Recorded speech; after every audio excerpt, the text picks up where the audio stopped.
Daddy, help me.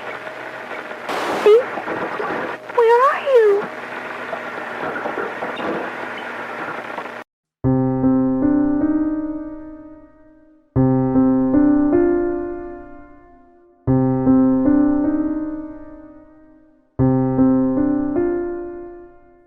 Hello, and welcome to episode 40 of Voices in the Static, a Silent Hill fan podcast.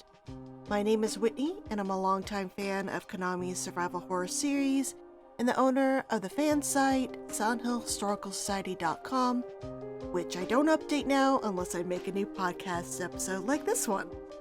It's currently Saturday, November 2nd, 2024, and I'm here with several of my friends and fellow Silent Hill fans to discuss Bloober Team's Silent Hill 2 Remake that dropped last month. For me, the re-release of Silent Hill 2 Remake felt like Christmas and my birthday all rolled up into one. I had given up hope on ever seeing or getting a new full Silent Hill game to play after Silent Hill's cancellation, and it seemed like this game was never coming out, given the years and years of rumors. But I'm getting a bit ahead of myself here. You guys still need to introduce yourselves. I'm Kyle. I'm a longtime friend of Whitney. Yes. I am CJ, and same, and former editor-in-chief of Rely on Horror, and big Silent Hill fan. Hello, I'm William. I'm the current editor-in-chief of Rely on Horror. Hi, I'm October. I'm a former editor from Rely on Horror, current game developer, and Whitney and CJ and we all have known each other for years. Hi, I'm Amy, and I have SilentHillCommunity.com, and I do YouTube at Dr. Hill Hospital 1. Yeah. So a lot of Rely on Horror peeps and whatnot. I'm sure if you guys have listened to my podcast, you know everybody here, but I always like to have people introduce themselves just in case. Now, before we dive in, I want to warn my listeners that this will be a spoiler-filled podcast.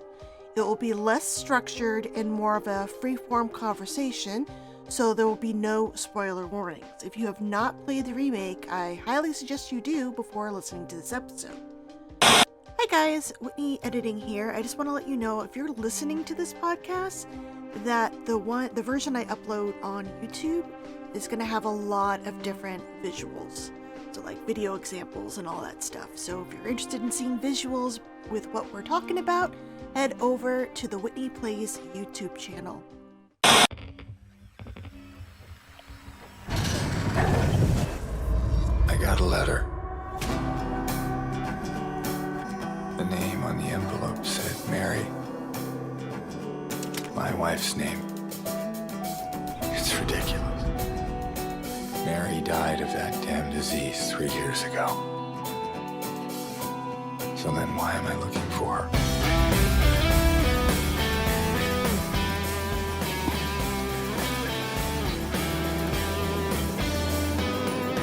You loved her, didn't you?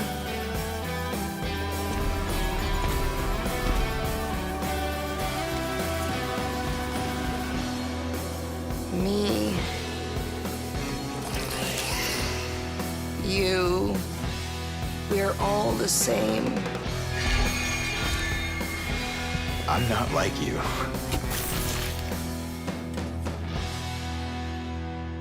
Are you afraid?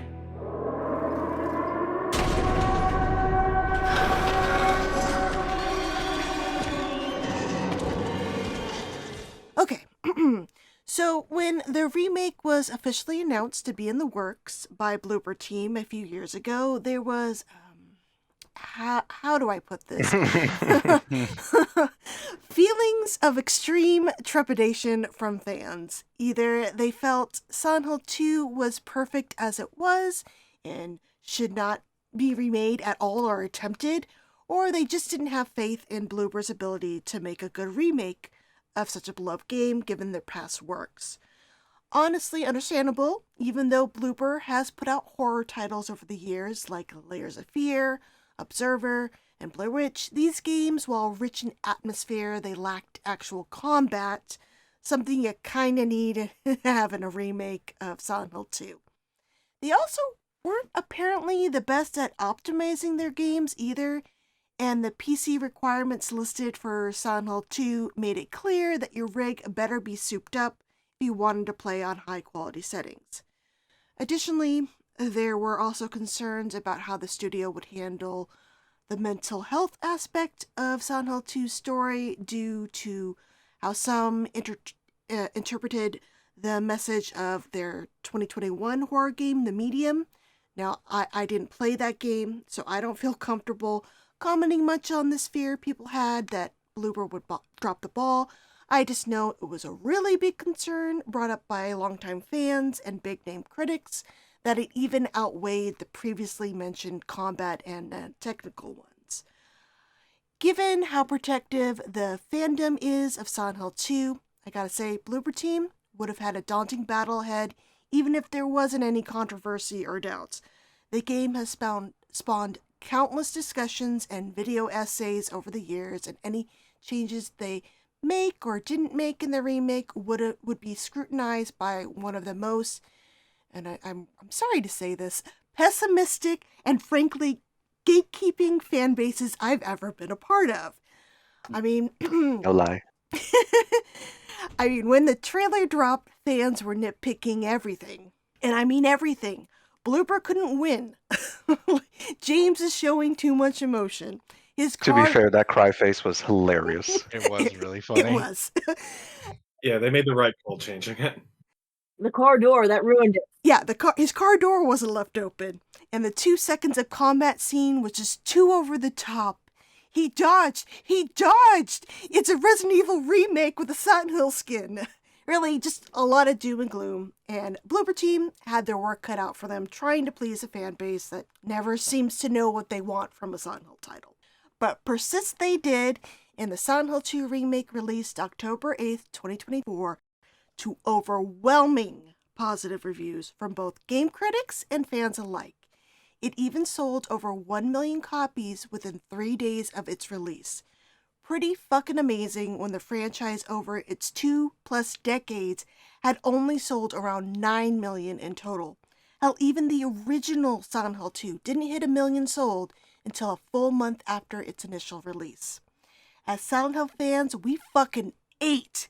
I've never seen a Silent Hill game have this sort of reception on release. It was insane. Personally, like a majority of fans, I fucking loved it. I was riding high on finally sharing the majority opinion on a Silent Hill title. But that's not to say that it was everyone's cup of tea. I did see some were really bummed about it. So my first question to everyone here is, what did you think? Is the remake a winner in your books too? I'm going to say it absolutely was. The list of caveats are very small, but it is a fantastic game in its own right. It's a fantastic remake. I entered the game with a little bit more optimism than I saw online at the time, and it surpassed my expectations in countless ways. It almost feels like too good to be true. Like, it's like, oh wow, they somehow did it. And I think that was a prevailing message. Like, holy shit, Bloober Team did it. And like, that came up from a lot of people with pessimism, of course. But like, even me, who I'm on the side of like, I like most of their games. I love most of their games.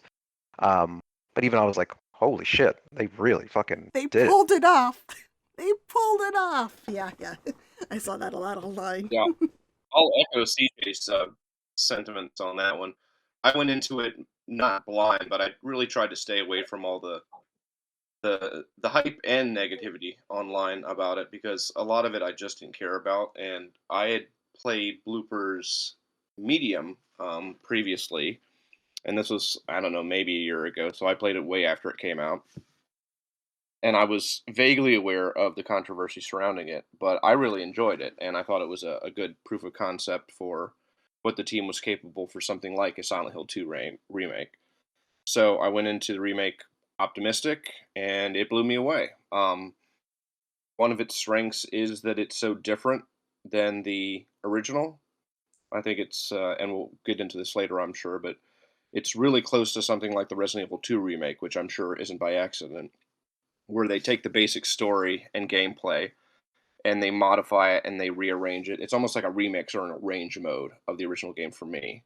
And the plot is handled slightly differently, so I think that helps too. Mhm. So yeah, I have again the list of complaints is very kind of nitpicky and low for me. Um, and I think for me I'd give it a 8.5 overall. Nice. Yeah, I agree with what William said. I think it really exceeded my expectations, and it felt sort of like a remix rather than it's not trying to be the game. It's just trying to be like a modern version, modern interpretation of it, and it's a new experience for those of us who played it already. And yet it brings new fans into the fan base as well. Yeah, totally agree. Yeah, I mean, I loved it. I was familiar with Bloober Team. I played Blair Witch and Layers of Fear and all their stuff. I think the only thing of theirs I haven't played is Layers of Fears or whatever it was called, the one that combines 1 and 2. Anyway, I went in positive. I didn't really like the medium, but it's I expected them to try their best.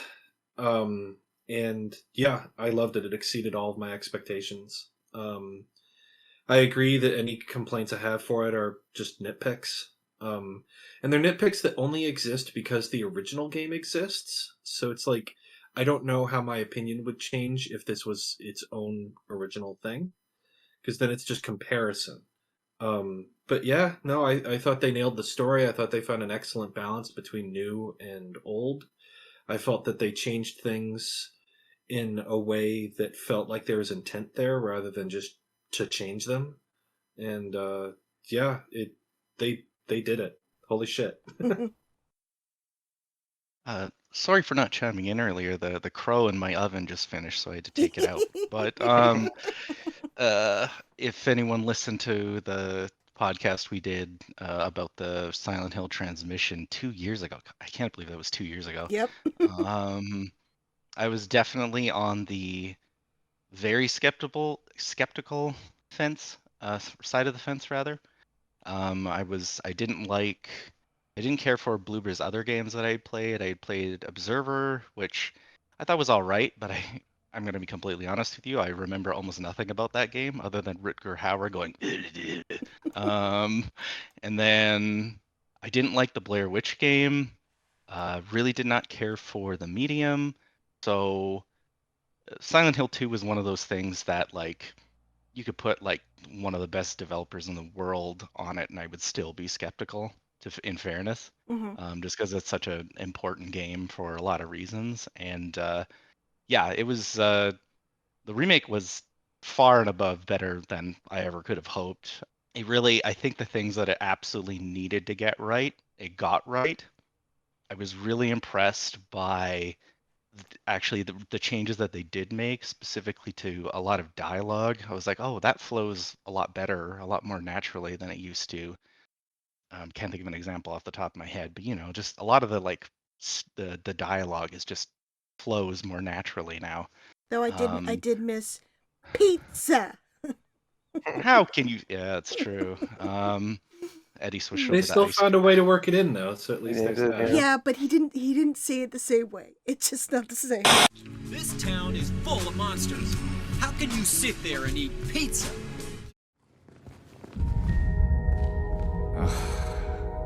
This town's full of monsters. Who could just sit here and eat pizza? A good example, and I can't remember if I'm going already to like the biggest spoiler or one of the biggest spoilers, but like or biggest moments, but like in the original one when Eddie's like, and a corpse can't laugh, but now it's like where they like added that extra venom where he's just like firing at a corpse as he's saying it. Pretty, it's all the same once you're dead. And the corpse can't laugh.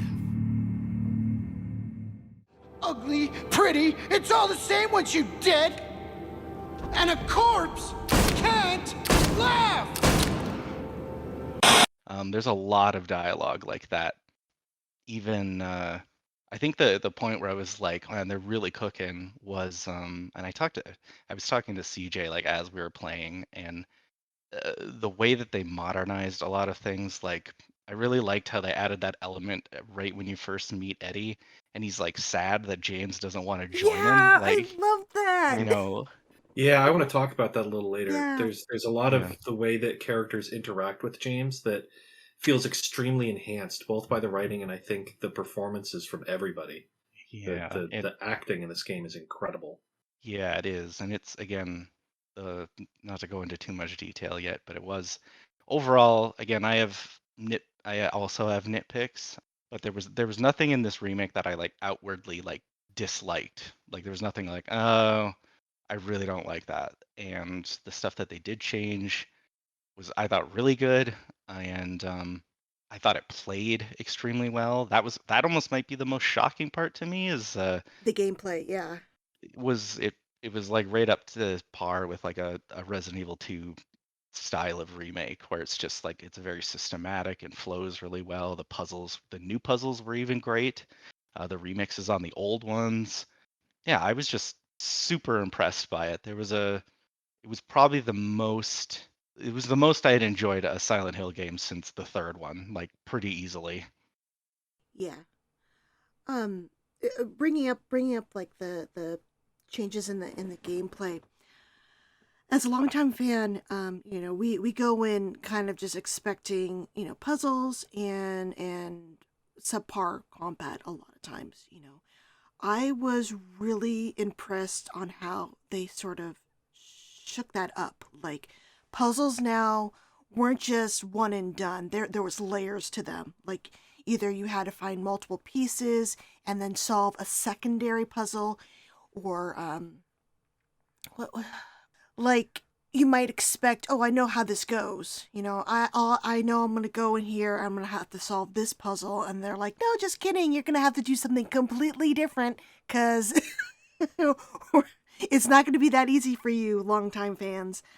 I think the biggest surprise for me was how they flipped the switch on which enemies are actually terrifying to go against. That leads to one of my only complaints about the game. Okay, so I know it's coming. I loved the mannequins up to a point. It got a little point. It got a little tiring, but I loved how they made them so threatening now. Like before, you could just brush by them. They just kind of wiggle their legs, kick. Now they fucking hide. They climb the walls. Yep. They're on the ceilings, dropping down. Sucker punching out me. Out of the regular, they were the worst ones. Sucker punching me every time I turned a corner. Yeah. So I loved how they kind of like flipped the enemies there. And I liked another thing was the otherworld version of the enemies.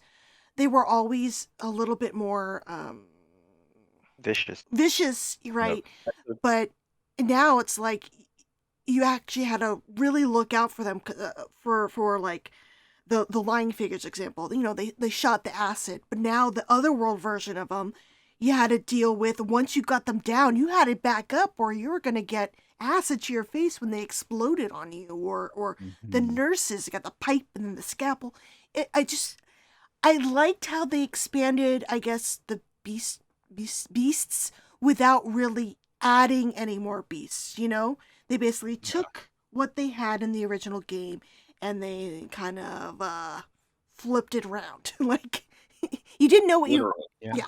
I thought that was a really cool thing. And the combat, I don't know what I was expecting, but it felt good, like doing the dodge and the swings and whatnot. I mean, there are times where it's a little bit like, why can't my pipe to the face or non-face like stop their attacks? It got a little annoying, but once you knew what you needed to do, you could get through it. I don't know. It felt like he wasn't the best at combat, but you could still dodge, and I don't know. It felt realistic for what he could do. It didn't feel like I was Alex Shepard doing a barrel roll on the ground or anything like that. It was. It felt like that combat system, but polished and realized better. Yeah. And it without making James looks like he was in the military for years. Yes, exactly. I thought they did it. They gave us a fun combat without like, what's the word I'm looking for? Disbelief that a normal person could pull it off. With no training. Yeah, James isn't doing like Hurricane Ranas to like any of the enemies or something. Something I really loved about the combat was it feels like, I mean, you referenced Homecoming. It feels like it's built on top of the bones of the Western games, even though it is so different. Mhm. I mean, there's so much, like with you can kind of create a rhythm like you do in Homecoming with, like, it doesn't have Homecoming's issue where it's just XXXA over and over again, but you create a rhythm with hitting and dodging. It brought back Downpour's bloody clothes system for health. It really feels like, instead of just ignoring everything, that Bloober looked at things and were like, okay, that worked, that didn't work. This worked, but it could have been better, and really built on everything. And I think this is absolutely the best combat the series has ever had. Because of that. Definitely. Oh yeah. Yeah, it was one of those things where it was like satisfying, and I also, but not it like you're not going to do a Silent Hill 2 remake run where you're just there to get really good combat score. Like it was, they updated it enough so I think a wider audience can enjoy it, because obviously like the melee combat was always stiff in the original game, but I also appreciate that they didn't remove that element, because something that I think really differentiates like those first 3 Silent Hill games from, like, say the early Resident Evil games is the melee combat. And like I'm really glad that it didn't just become purely an over the shoulder third person shooter type of thing, you know? Mhm. I was really impressed by how they kind of weaved in over the shoulder shooter gameplay with melee combat. It Mhm. seems so simple when you think about it. I can't think of another game that's done it in this way, where it's like, all right trigger is always a melee attack, but if you hold left trigger, that holds up your current gun, and then right trigger shoots that gun. Like, it feels very seamless in that you can beat the shit out of something, you back up a little bit, and then you pull out your gun, and it's like it's very intuitive, but not so like action packed. Like, I'm a soldier, I'm gonna kick your ass kind of combat. It just Yeah. flows really well while still feeling frantic. Yeah, that's such an elegant way to do it. I think my favorite thing was I didn't have to push the analog stick to run. I could just hold a button, because I went back to Alan Wake 2 to do the DLC, and my fingers were hurting. I was like, oh god, this pushing to run all the time. I mean, I know you can adjust it in the settings, but oftentimes when my hand starts hurting and I try to switch it up, it's like I still end up holding it anyway. I don't know. But yeah, I did I did like. the same thing. Sorry, go ahead. Oh no, go ahead. I was just going to say I did the same thing. I played the Lake House DLC. I had to kind of wait because I was finishing up Silent Hill, so I didn't play it the day it came out, but I was looking forward to it. So as soon as I beat Silent Hill 2, I played the Lake House, and because the run controls especially were different, it super messed me up because it took me 26 hours to beat Silent Hill 2, and I had gotten really used to the run mechanics and the melee and the shooting and all that. So when I switched back to And the Alan Wake, dodge. I had to remember. Yeah, I had to remember that the run button was different, and it really screwed me up for a couple minutes until I got used to it again. I was like, oh yeah, this is how you do it.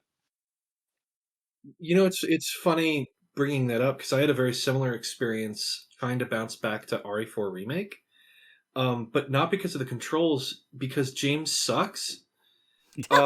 His James's aim has so much sway, and the recoil like unstables him so much. You kind of have to wrestle with it to get him to aim where you want.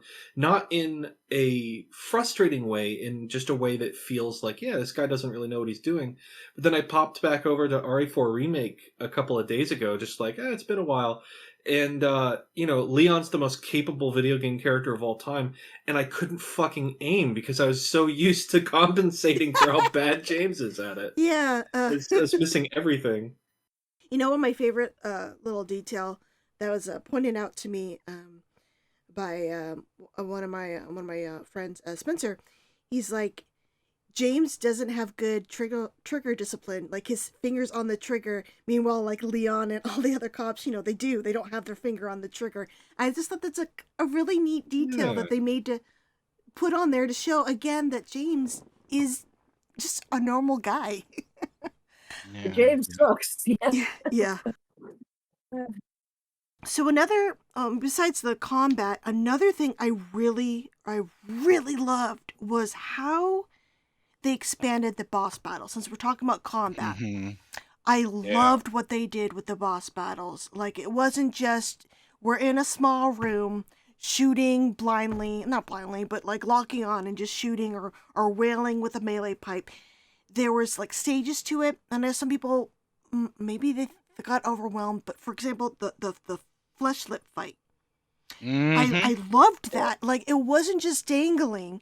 You had to shoot them down or knock them down. And then after a point, you had to break apart that cage, and they turned into a little bit of like a spider, which made me think of Homecoming. But I did like the through line where we saw this again when we reached the Mary Maria battle, where she started crawling around kind of like a spider. Her cage turned into a spider. I thought that was kind of a neat little through line with that. It wasn't just that. The my absolute favorite. Well, actually, now they're kind of tight. I loved the Eddie battle and Angela's Abstract Daddy. Oh my God.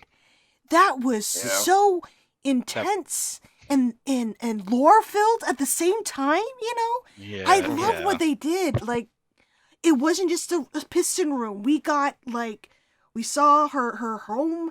We heard what her dad kind of said to her and her hiding spot, and just, it was masterful. I didn't know how they would handle the Abstract Daddy thing. I know that was a big concern with people, and I thought they knocked it out of the park. I was definitely at the point where that specifically Angela's storyline, I was really worried about how they were going to handle that, because that's a really difficult thing to handle for any writer. And but yeah, I thought the way that they expanded upon it, they didn't lose the intent, and they never got overt. They didn't try to change the message, or I don't want to say change them. You know what I mean? They didn't try to change there was no interpretation on Bloober's part necessarily. It felt true to the original game. Well, like you said, there is, you know, given the nature, and I guess we're going to talk about spoilers, but given the nature of, like, you know, Angela's a childhood sexual assault like victim, and they did the thing that I think the biggest surprise about this remake overall, for me, but you see it a lot in Angela's storyline, is they never go too far with like the metaphor, or the, like, this is what we're actually talking about. Like, the one I always think of is like how Downpour had the prison bitches enemies. Like, oh, I wonder what they're trying to say here. But it was done extremely well, and there was kind of like a sense of, like, God, this sounds really fucked up, but I don't know how else to put it. But like, the way you fought him was kind of like, you can almost picture it for her. It was like, this was like when her dad would get home from work. You know what I mean? Yeah, even like the little hidey hole closet. Yeah, was a good touch. The alcohol on the TV and the lazy boy and stuff like And like, and the also sorry, CJ, go ahead. Oh no, you go ahead, because I was going to sort of deviate from the combat specifically. I think one touch I really liked is there were a lot of moments where you can just hear muffled arguments behind a door. Yeah. You can't really tell what they're saying, but you can totally, just again, keeping in mind what the subject matter is, like, you can just imagine it. This is what Angela heard all the time when she's like hiding in her room or something, is just like a man yelling at their partner or whatever. I thought it was extremely well done. I think that was probably the boss fight, easily my favorite boss fight of the game, and the thing that I think they improved the most gameplay wise from the original. Yeah, and going on to how the boss fight itself kind of expanded on the lore of, and the background of Angela. I was impressed with how they translate that into the performances, and even though the dialogue changes and additions were very, very minimal, a lot of that came through very well. That, you know, she is a victim of abuse. She has like these certain responses to James, like before in the original game, like, you know, James is about to touch her and she goes like, freaks out. Angela. Don't touch me! You make me sick! Please. You shouldn't be here. Angela. Angela. It's okay. No, don't touch me!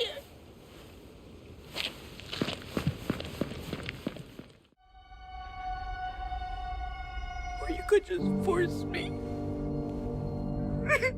Like he always did.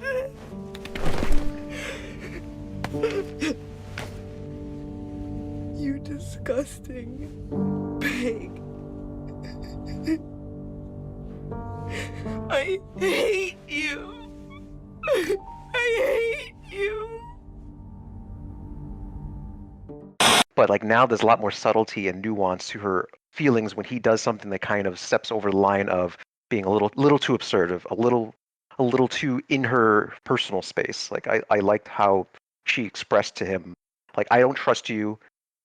I don't trust. Maybe you can infer this. She doesn't trust men or strange men at that time. She doesn't want to be touched. She doesn't want to, have someone tell her what to do. Like I thought all of that was done really well and subtly. Yeah, I think my favorite was when he rose his voice rose at her like in anger, and immediately she's like, I need my mom, like mama, you know, and she like immediately shut down. I was like, oh my god, yes. You didn't want her around anymore.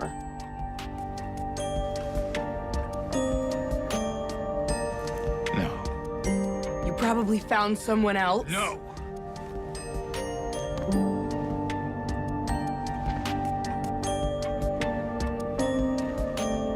I need to find my mama.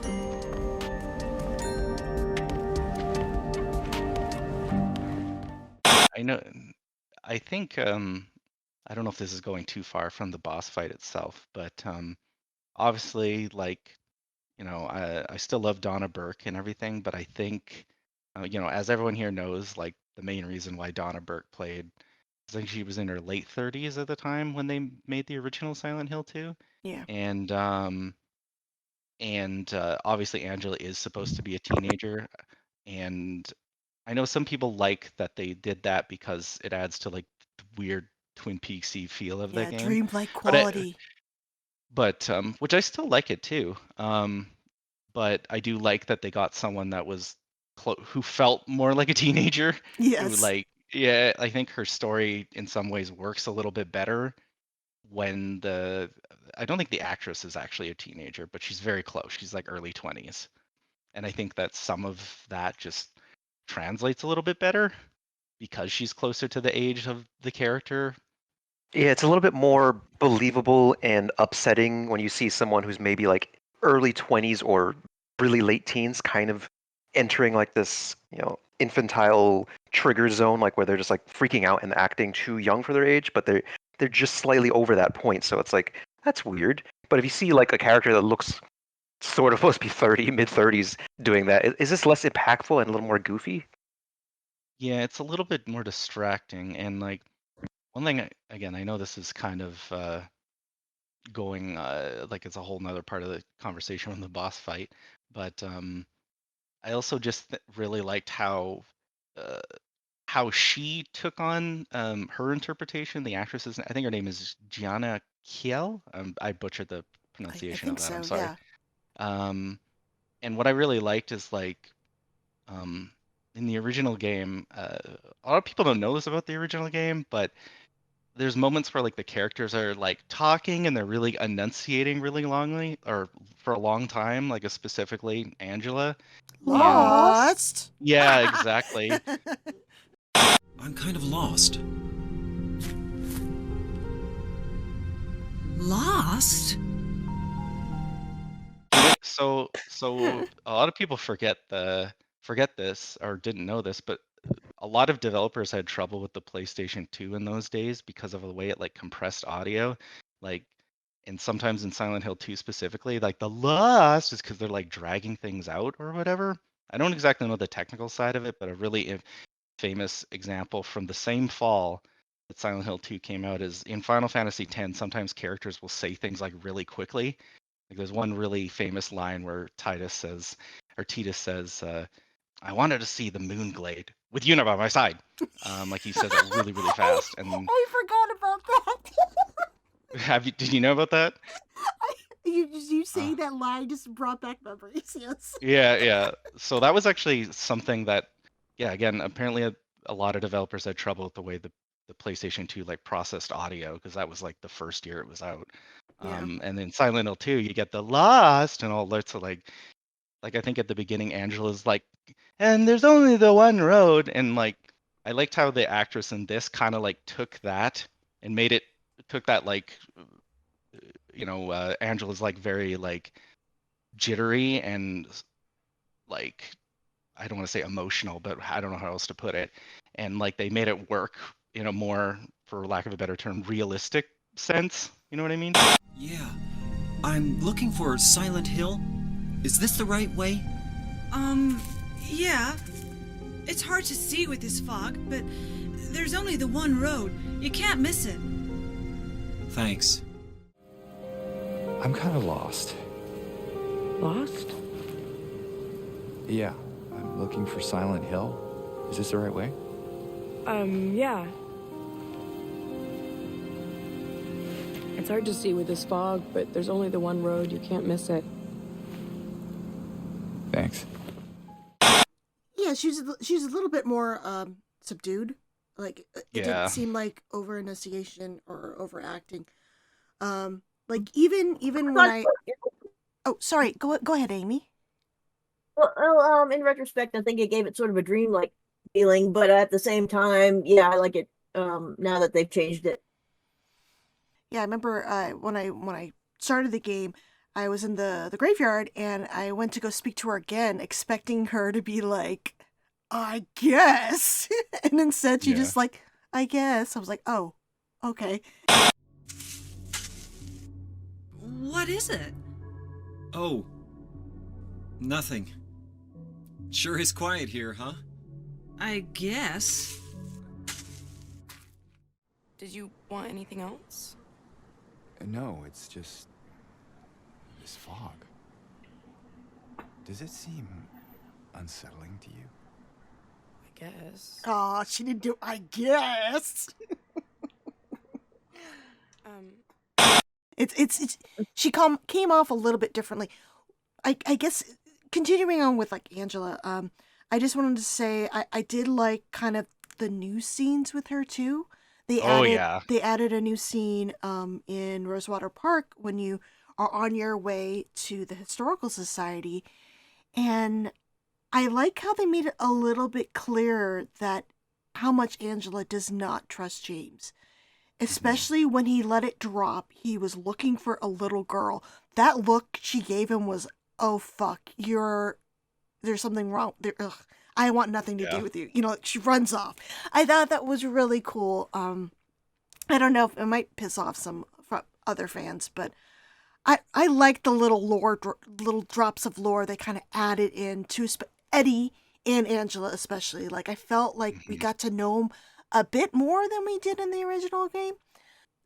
And then speaking of battles, like Eddie's, holy shit, he was actually intimidating. Like it didn't feel goofy at all. He wasn't just firing his gun. It was like, I'm going to use this environment and I'm going to make it hard for you, and I'm actually a threat to James. And I saw a comparison photo, and people were giving, based on I guess the screenshot, shit that there wasn't that freezer fog in that first room. Mm-hmm. But I'm like, no, it's because they made use of it during the battle, where it got thicker as the new stages happened. Yeah. Yeah, but fuck context. Yeah, I think one of my little favorite things they added was when Eddie is starting to lose his mind. James sucker punches him like, get the fuck out of my face. I love that. That was pretty good. Ever since we first met. You ain't laughing now, are you?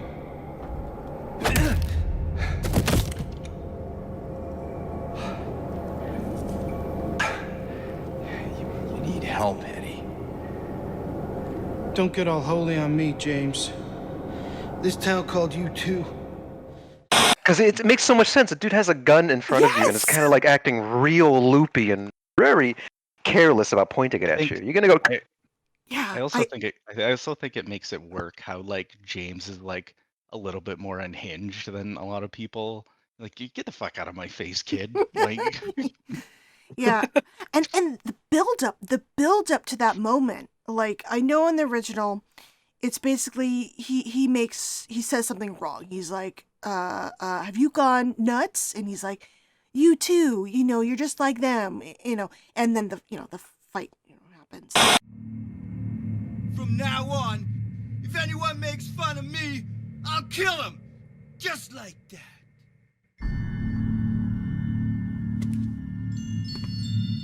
Eddie, have you gone nuts? I knew it. You too. You're just like him, James. Hey, I didn't mean anything. Don't bother. I understand. You've been laughing at me all along, haven't you? Ever since we first met. I'll kill you, James. This I liked it where in the beginning you had that slight in the bathroom. He didn't want to leave town with Eddie. Might be best if you just get out of here. Yeah, you're right. Hey, you want to come with? Maybe together we can find a way out of this town. Oh, sorry, but I can't leave. Not yet. I need to find someone. Oh.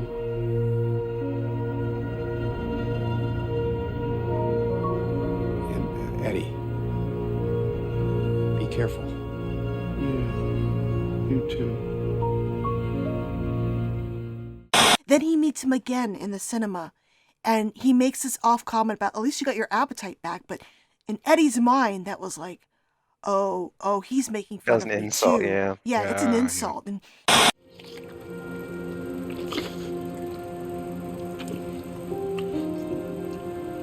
I see that you didn't make it out yet.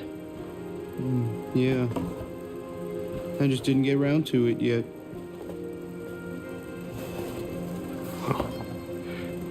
At least you got your appetite back.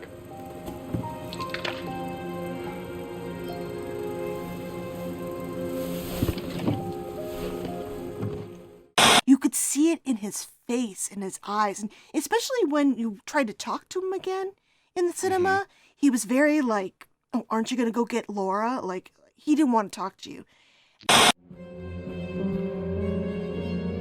You coming? Now you want me to come with you?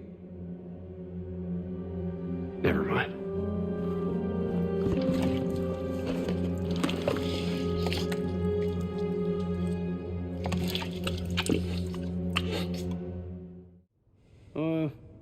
Didn't you want to go after her?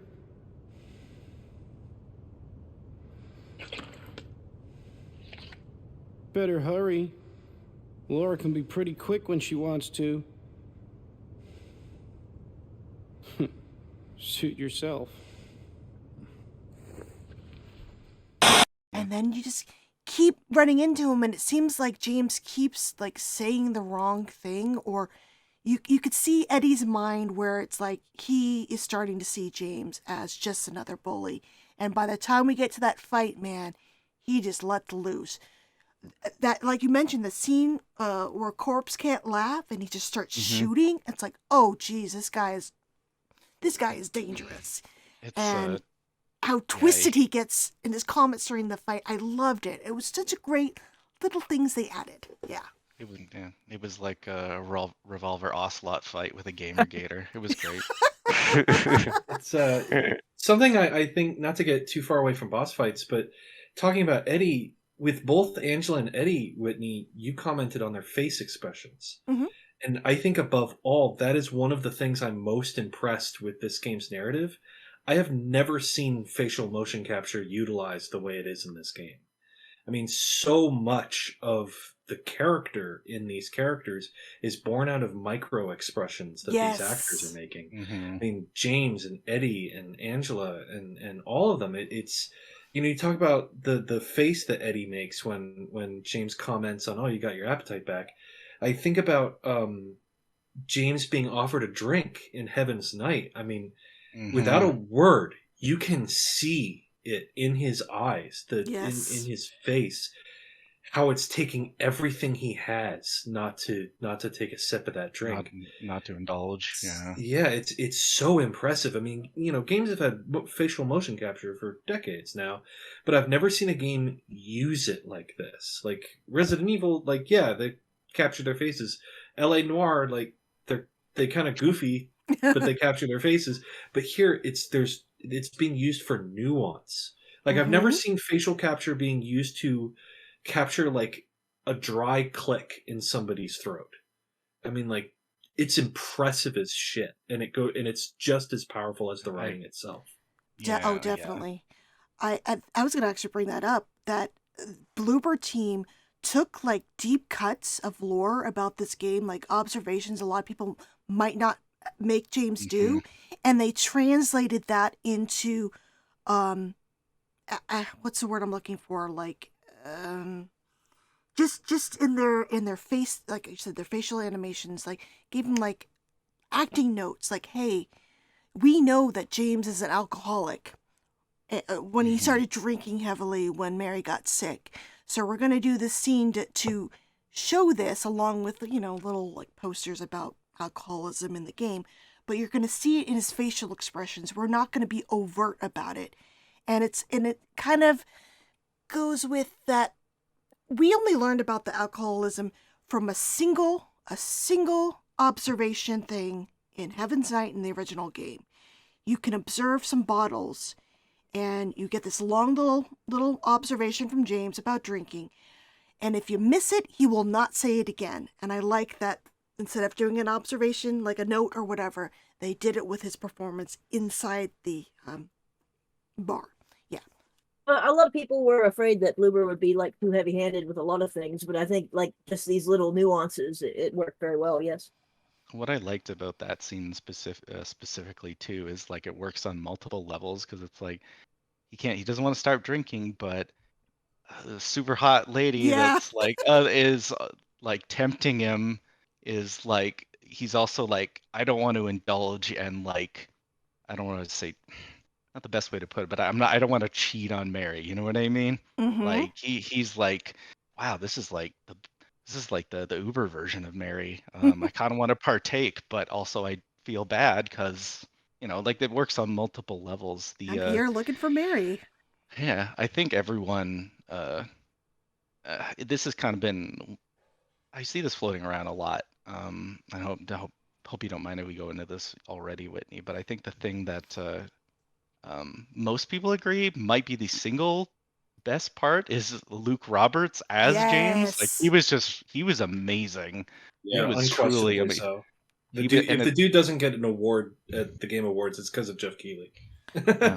He was like the best. I couldn't believe. I was like, his performance. Oh God. I know this is. I don't know if this is too soon to talk about this, but you all kept talking about like his facial expressions, and I think the part that really, I don't want to say sold me, but like really nailed that home is when he says, "I killed her." She died because she was sick.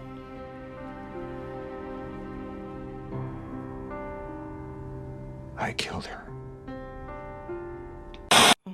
When he's talking to Laura in the hotel, like his face is like, he looks a lot more before, because like James is just kind of like, no, I killed her. Yeah.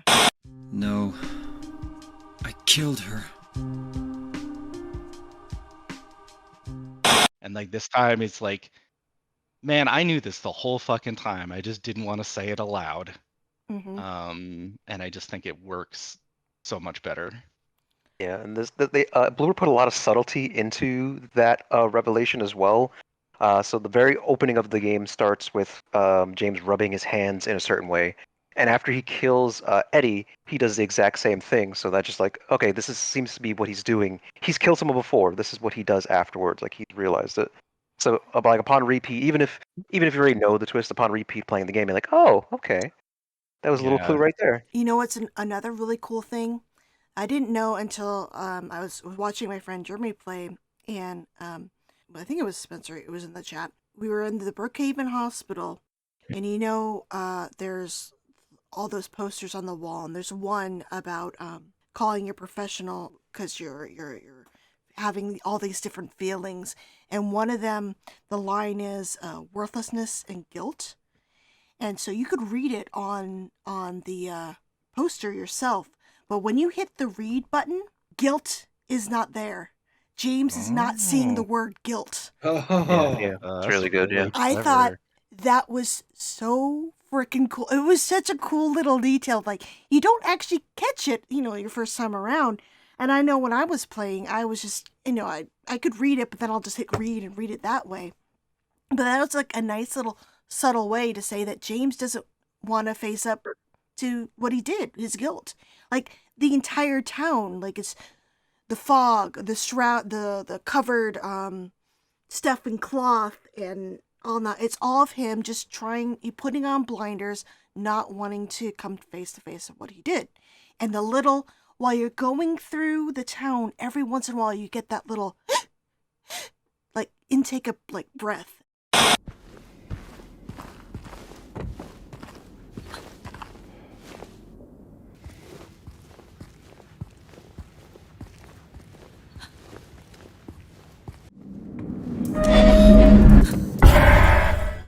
And I think it's like Mary's last. Yeah. Totally. Uh-huh.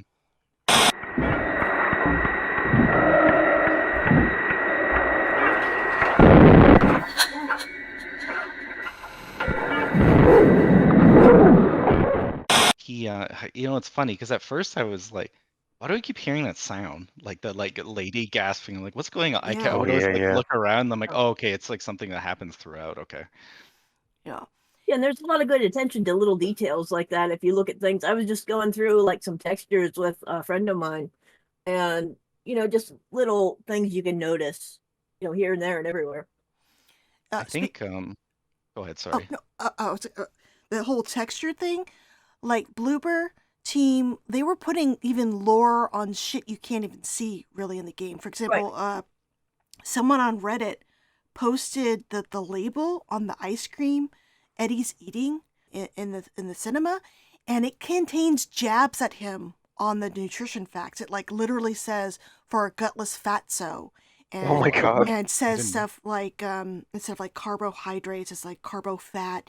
I mean, it's showing that the town is messing with him on that level too. I mean, that is just insane that they would even do that. I mean, you can't even read, you can't even get that close. But the fact that they put it in, it's like they're thinking on such a like micro level of what this town is doing to these people. I feel like it, I mean, especially having started to work and do textures like that on games, I feel like a big part of that is probably that they are aware that people are going to cam hack this game and look at things. Yeah, I mean, because the obviously the big famous one is people found the Comic Sans sign hidden in the barn. Yeah. But it's like, but I think that proves it.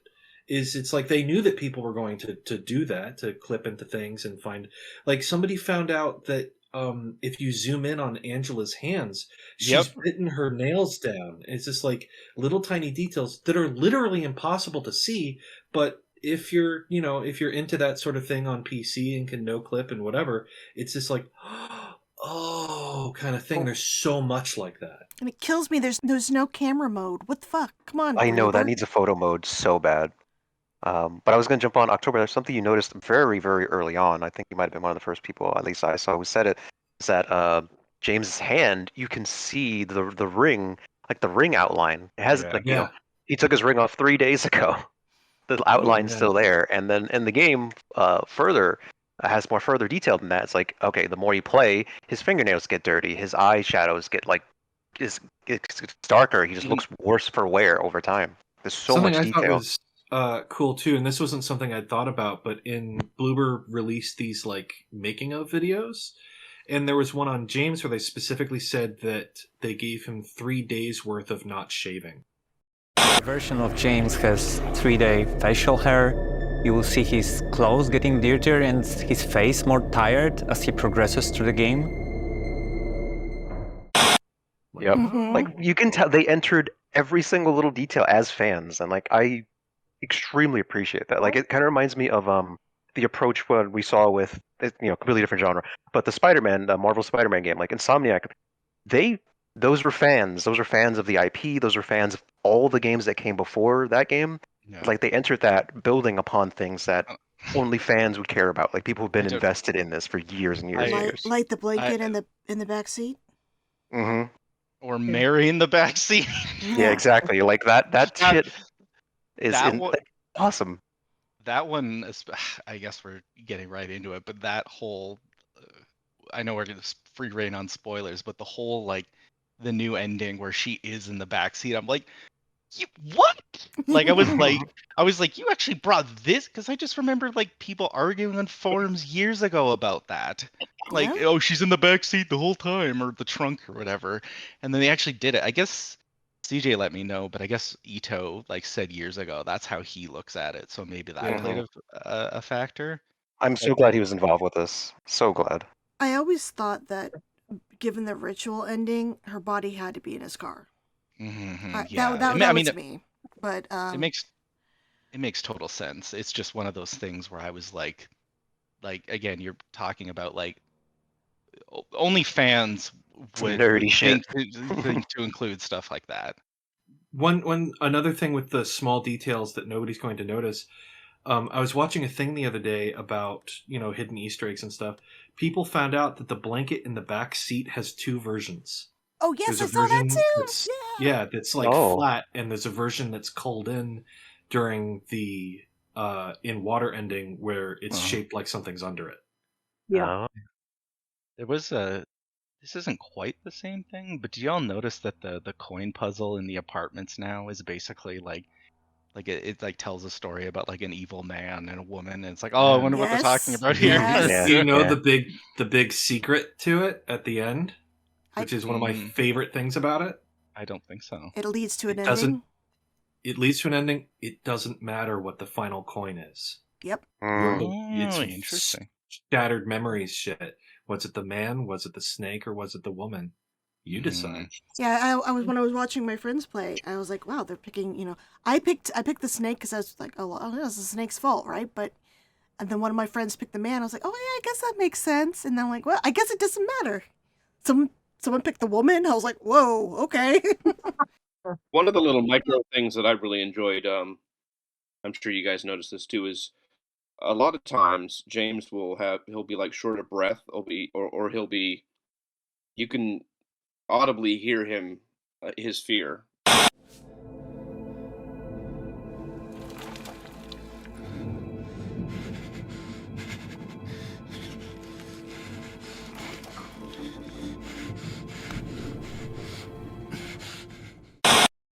Or he's real hesitant. He does it specifically when he jumps into the holes, which they make you really make that choice multiple times to jump in those holes. That was cool.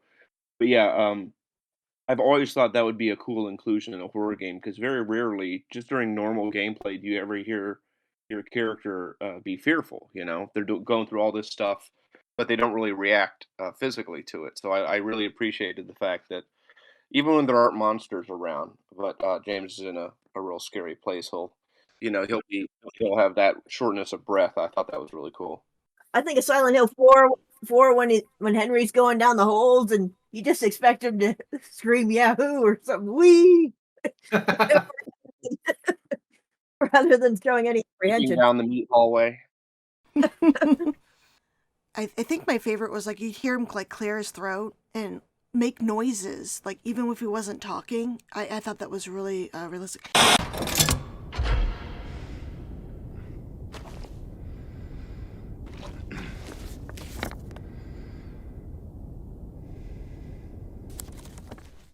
I want to go back really quick to the hidden textures. I saw this today. AJ, I think you posted this. There's a newspaper that has a headline: Gillespie house fire, arson or accident. Oh. And I'm like, oh my fucking god. Yeah, that's wow. Where did you find that? That's a deep cut. It's on one of the little like newspapers. I think on one of the Labyrinth utility poles or whatnot. I think. Yeah. But I'm wondering if there's maybe one about Walter and circumcision somewhere hidden. Oh my god! If I would lose my shit if they fucking did that. There's an umbilical cord in one of the coins. But but going back to what you said, William, with the fear, one thing I really enjoyed was hearing James kind of lose his shit when he started stomping the monsters. Like,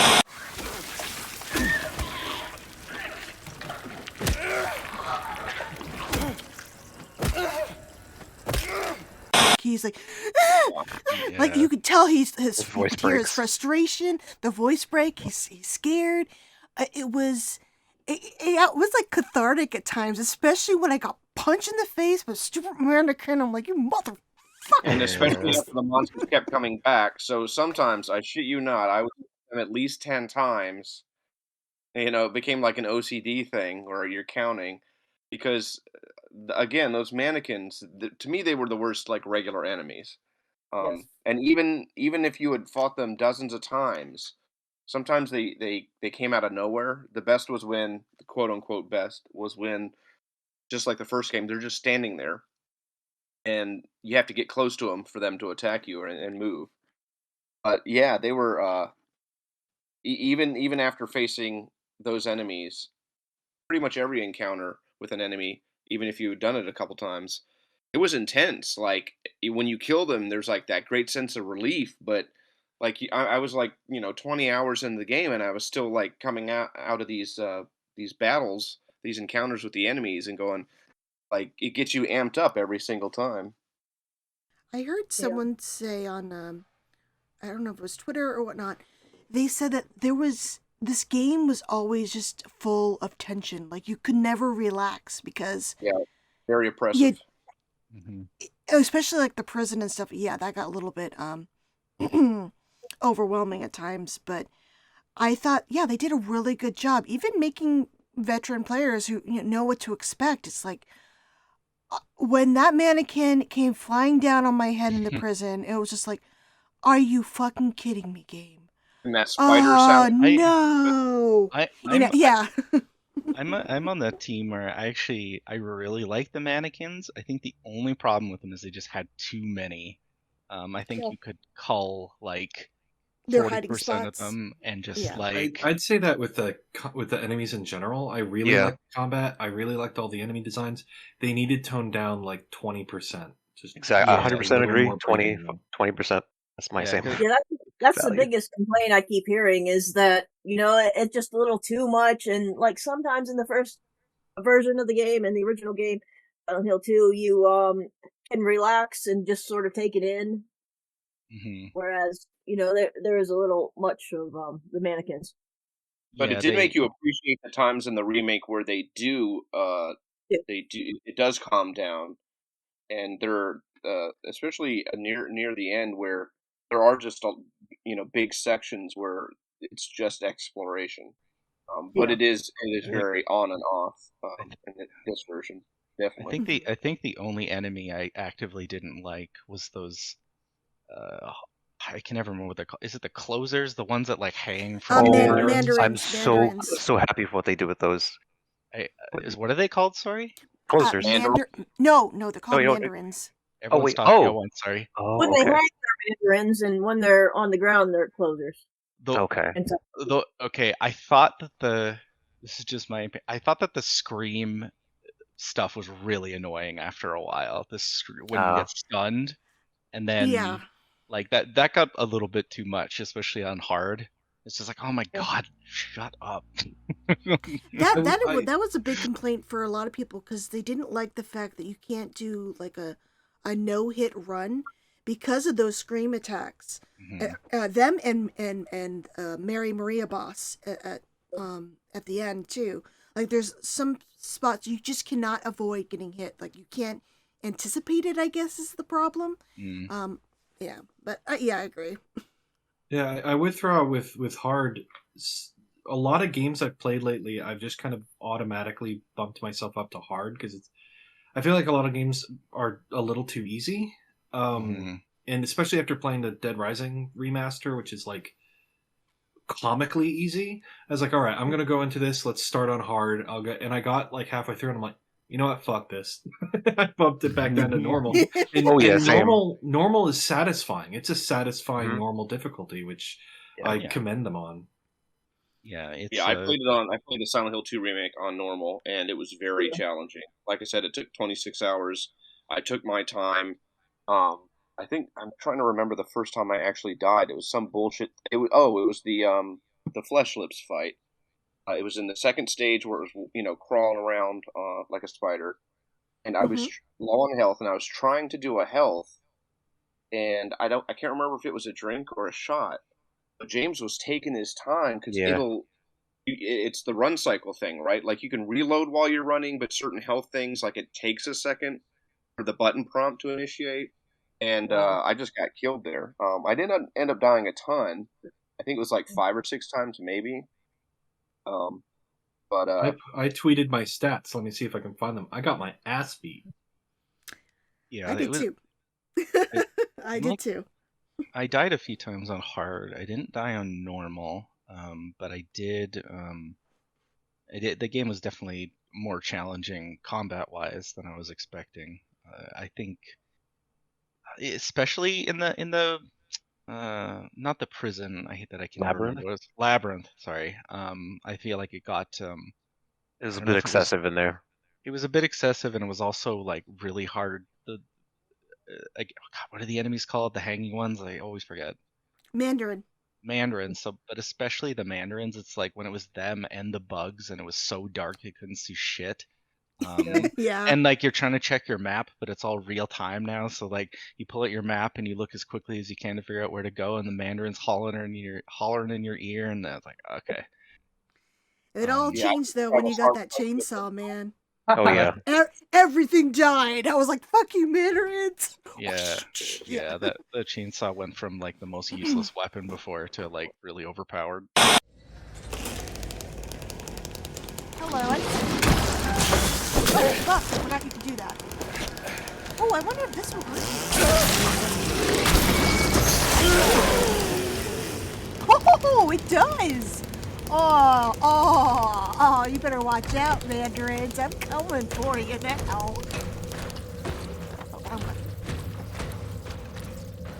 I didn't think the chainsaw could get him through the grate, but it helps.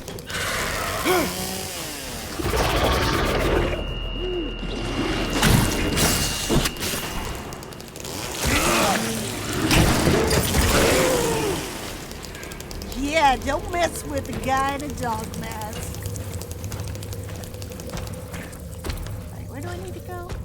It was great. So this is something that hasn't been brought up yet or not, and maybe you guys have an answer to it, but in the opening cutscene of Silent Hill 2, or the prologue, if you don't press start, that cutscene starts. There's a part where it gets to the prison where you see all these bodies, and the camera's like rolling over them as they're like writhing and everything. Did you take that part in the prison to be that? That door that's locked? Yes. Okay. Yeah. As far as I know, that scene was never actually in the original, right? It was just in that one. Correct. Yeah. It was just in the opening scene, and you also saw it also again on the instruction manual for the North American release, and I thought that was great. Again, deep cuts, like. I really liked. I wouldn't have even thought of that. I really liked that they parted, but only with the great knife. Whether Pyramid had it or James had it, they would only. Which is supposed to be one half of a scissors, right, Whitney? Correct. And they actually, Ito, I think, recently tweeted that he actually didn't tell them to do anything, and the person who modeled Pyramid Head and the Great Knife and went ahead and did it without him requesting it.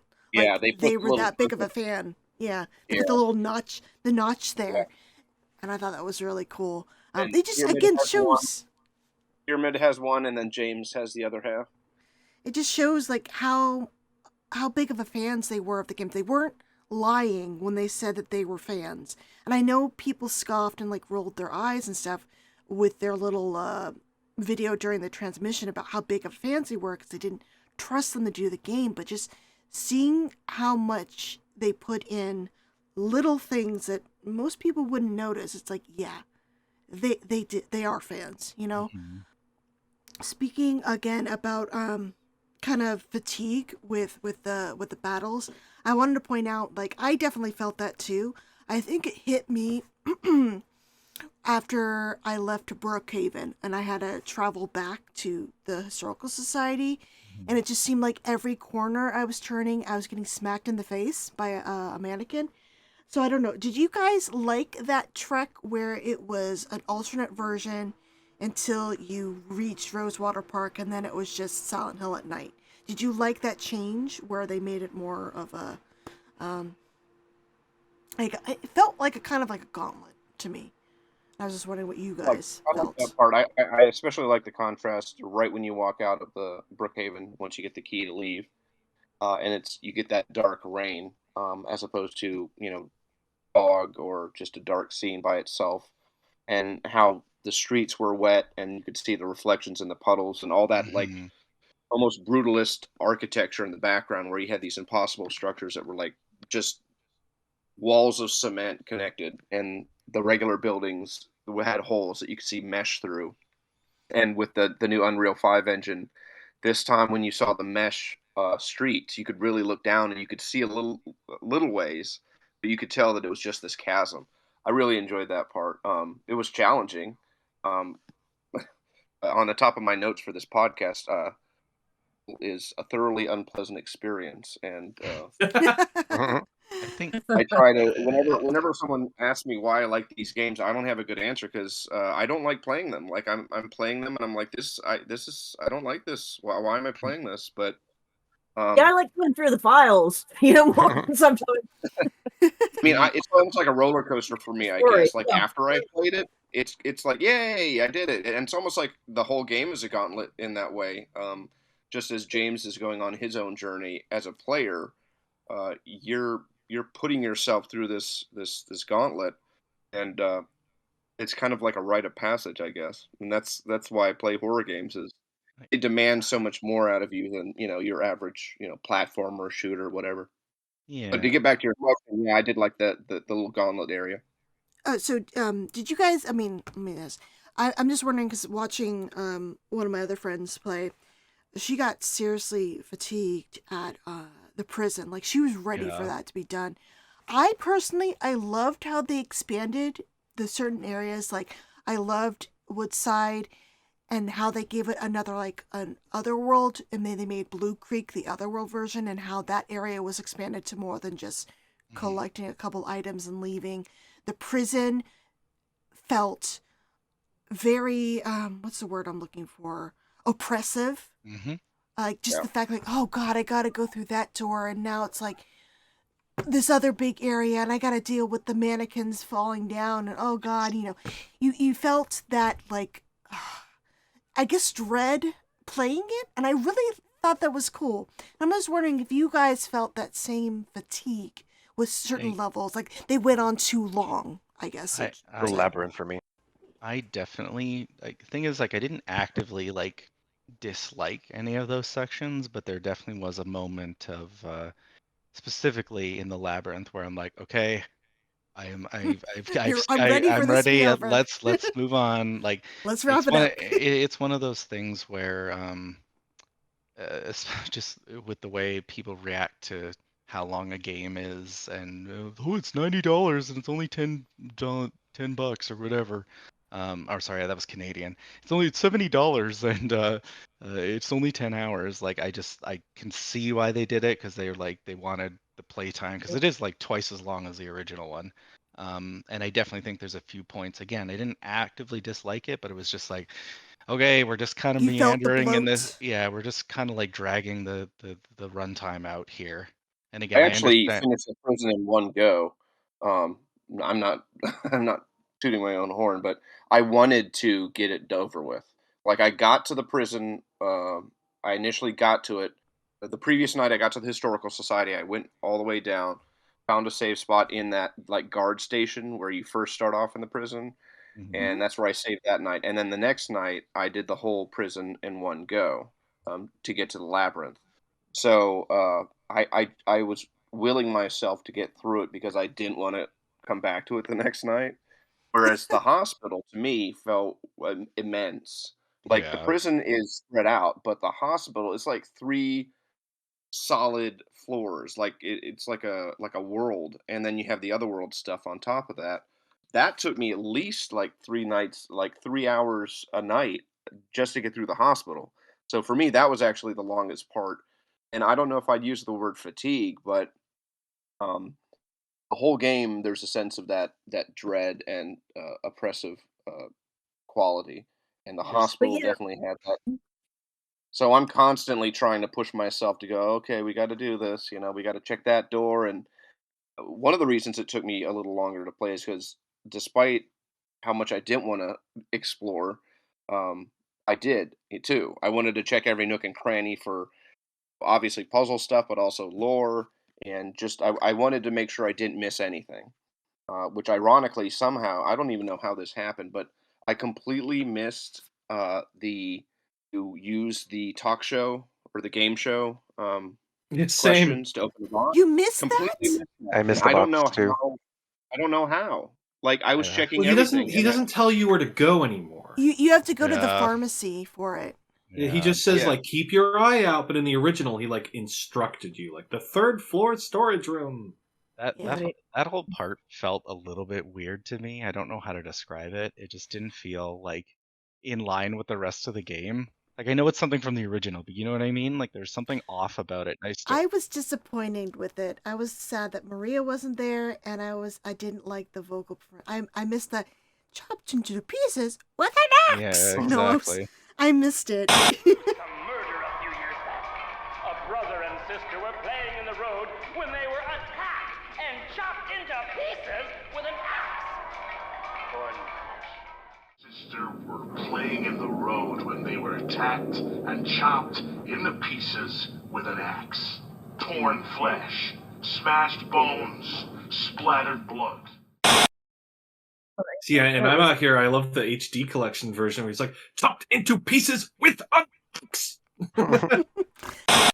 Brother and sister were playing in the road when they were attacked and chopped into pieces with an axe. Torn flesh, smashed. I don't know. I didn't feel like he was game showy enough. I guess the new read on it, but. So was it the inclusion of it, period, or was it just that that it sounded different? Because if it wasn't there, people would complain. People. No, I like the inclusion. I do think they need a skip button. Yeah, they do. I'm actually kind of of the opinion. I think that would have been something I almost think they should have cut, just because I don't think it fit. And I know people would have complained. People complain about everything. So, Right. I think it feels like a little bit tonally like off from the rest of the remake to me. Like it kind of works in the original because of like the not to shit on anyone, but like the acting is not quite of the same caliber. Whereas here it's like I don't know, it just doesn't feel right with the rest of the game to me. Yeah, I think that's what I meant by like the dream likeness of some of it. You go back to Silent Hill 1, like the end is nay.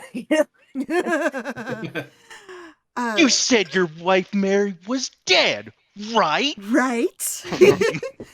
But going back to the hospital, I want to. What did you guys think of the Otherworld version, design wise? I was a bit disappointed. I felt what I liked about the original, I guess, Brookhaven Hospital Otherworld type design. I liked how it felt just musty, things covered in cloth, dusty. This one felt a little bit too much like I was in Silent Hill 1. Yeah, like the grading and stuff like that. I wish they kept more of just cloth cover, not as rusty and red and stuff. That was one of my little disappointments was with that design. I don't know if I'm alone in that, but it didn't disappoint me, but I do see what she's saying. It's like the new Otherworld for the hospital feels, for lack of a better term, like more like a Silent Hill Otherworld. Like it's more like when you think Otherworld, that's what you think of as like fences and rust and reds, and Yeah, it wasn't and really I like throw that. out that's exactly why they did that, because it's expected. Yeah. This will be like basically anyone under like 20's first Silent Hill game, and they know 3 things about Silent Hill: Rusty's Scary World, Triangle Man, and James killed his wife. That's all they know. Yeah. And if the other world was, I mean, not to shit on the original game, I barely notice the other world transitions in the original game. Everything's like a little grayer, I guess, but they never really stood out to me. And I think that if they'd stuck with that here, I think it would have become way more monotonous feeling, especially with how much longer everything is. Yeah. So I personally think they made the right choice. I think they did it for that exact reason, because yeah, the game is so much longer than before. That Yeah, that's a good point. yeah, you can't like I get why they did it, but it was it parses sections in your brain easier, I think, like when you look back on it. Yeah. Because they are so much longer. I didn't dislike it. I thought it was pretty cool, honestly, but I do see what you're saying, Whitney, that it feels more Silent Hill 1 than 2, which isn't bad, but Yeah, it's I still like them. it is different. I like the Otherworld versions. I just felt that they were less impactful than the original, and that just comes to what you were saying earlier, October, about comparisons. You're inevitably going to come to that, and things look different, and you're going to have a preference, and it is. They actually made it. The developers, Bloober, made it really easy to distinguish both of these games, which is nice, because I think the difference is divorce it from direct comparison, because they are so different. But then you're also going to come into you're going to get into areas where you do have a preference from the original, and when it doesn't quite meet that expectation in the new one, whether that's it doesn't work on its own or it doesn't work as an upgrade from the original game, then it might not hit you as much. I know I talked to CJ and Whitney about this a little bit before, about James is actually a more empathetic character because of his performance in this one as opposed to the original, and that has a lot to do. I mean, that's all the actor. That's the facial performance. That's the line reads, and I thought it was really interesting that at the end, when you do find out that he's killed Mary, that he's somehow a more empathetic character just by having a different performance. So, and let me say this one. Yeah, I think there's nothing like the original. There's still something untouchable and unstoppable about that original Silent Hill 2, and there always will be. And this new one doesn't quite have that same dreamlike quality as the original, but it makes up for it in the things that it enhances, like the performances, like the twists on the art style, and like new areas like the swimming pool in the hospital. The part where you have to like go outside in the rain, like that was a cool little bit, and unexpected, Jumping So through new buildings in like the beginning, just all of a sudden, I can yeah, go in. Oh, Holy shit. I loved walking around the town. Honestly, I expected more outdoor just town exploration. Sure, the town is really big, and you do get a lot more. Obviously, it's a lot more than the originals. But I was kind of expecting a little bit more of just foggy street yeah, walking. there was a lot of that in the beginning, but then it kind of dialed leveled back. off after that. Yeah. Yeah, they How many glasses did you guys break? I can't remember what I did, but I loved it. It had a counter. On playthrough 2, all of them. I was breaking everything I could. It was funny. I was apologizing on a stream, like, sorry guys, I just really want to break this glass. And like, no, I do it too. And then my second playthrough, I went out of my way to break everything I could see, and I got over 1,000 windows broken. Wow. Oh yeah, that I love it when Maria's next to you and you break a glass and she's like, "Was that really necessary?" Like she has a couple different things that she says. Hopefully this will count towards hanging out with Maria. I think I'm actually getting used to you smashing stuff up. Good. Yeah, I'm like, yes, it was Maria. You don't have to hang with me. You're the one that wanted to come. Yeah, excuse me, Maria. My lizard brain wants the dopamine for smashing this thing. Sorry. But yeah, no, I think that they made the right call, just adding a little bit more distinction between Otherworld and the real world. I do like the original game's approach a little bit better, where it's a little bit more subdued, but they did kind of make it their own, and it made sense. And again, I hate to sound cynical, but I think the main reason why they elongated things was because people would complain, like, if the game came out full price and say $70 US and was only like 10 hours, everyone would have complained, because that's how gaming is now. So I get why they did it, and I think they did the best job they could given the circumstances. Yeah, I actually wanted to ask: have y'all gotten all the new endings? The two new ones they've added? I'm working on getting Stillness right now in my third playthrough. I watched it on YouTube. Yeah. But yeah, that's the only one I have not gotten yet. The only ones I haven't gotten are, funnily enough, Maria and UFO. And I meant to get UFO, and then I was on my second playthrough where I was trying to get like the dog ending and basically every other ending, and then I just totally forgot about the UFO stuff. So I still got to do that. Yeah, I haven't gotten Maria or Leave yet. Yeah, Maria- so far all I've gotten was In Water. I haven't gone back yet. Oh, well, that was my first. What was your first ending, guys? In water. You know In what? And water. it's so funny. It's so funny because I think most people, when they played the original, they got Leave as the first one, right? That's what I got. Yeah. So, but you know why we all got In Water this time? It's because we got our asses fucking kicked by mannequins throughout the Yep. game. Yep. But that, I mean, I know that's considered a bad ending, but it does feel really appropriate with the story. And Oh yeah, yeah. It's In Water to me is the I hate using this term, but it's the canon one. Like, it's the one I think of when I think of the ending of that game, or both of them. It certainly but, feels like that's what Bloober's trying to imply in this version too. It feels a lot more fleshed out than the others. Yeah, exactly. You would really like Stillness. That one is great. Yeah. I'm looking forward to it. Yeah, I don't want to spoil it because you said you haven't gotten to it, CJ. I adore the Bliss ending. It's one of my favorite endings now. It's just really, really well done. I was thrown when I'm not gonna. I guess I won't go into spoilers since you guys haven't seen it. But when I did it, I was like, wait a minute. Okay.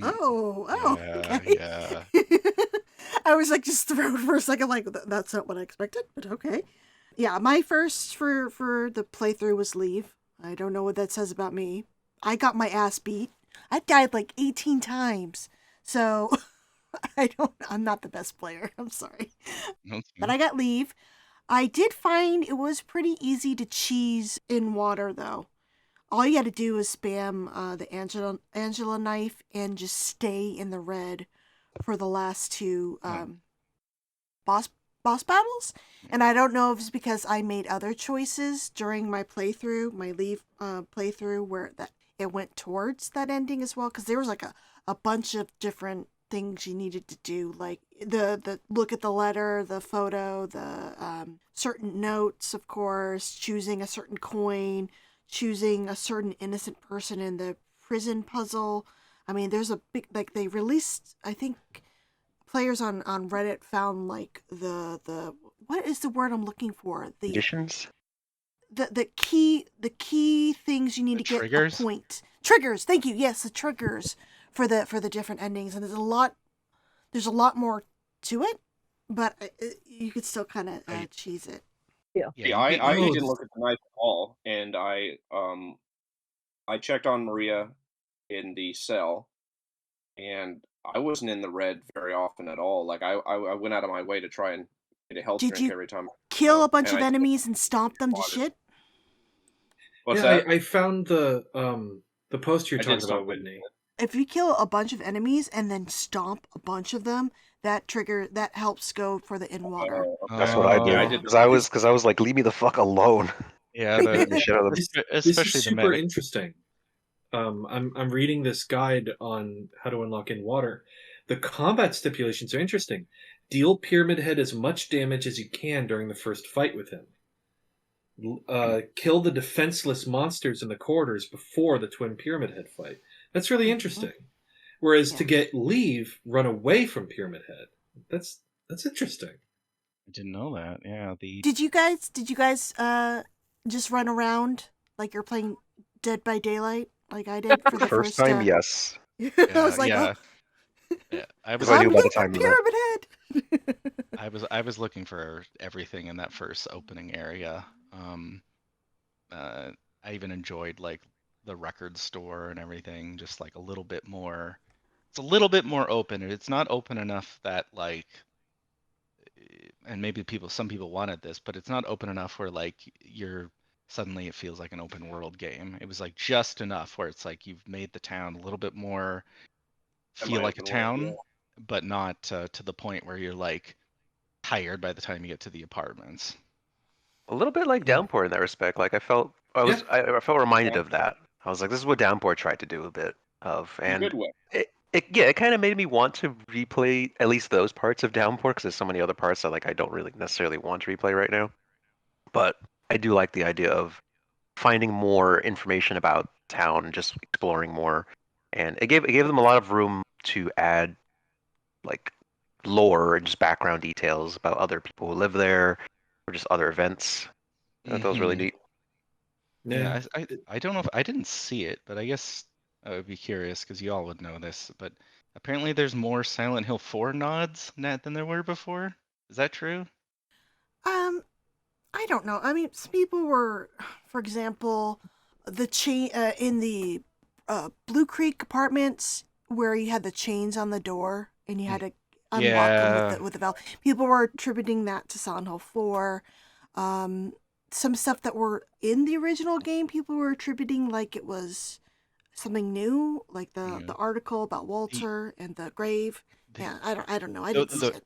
There's also one bathroom with a hole in a very that's specific spot.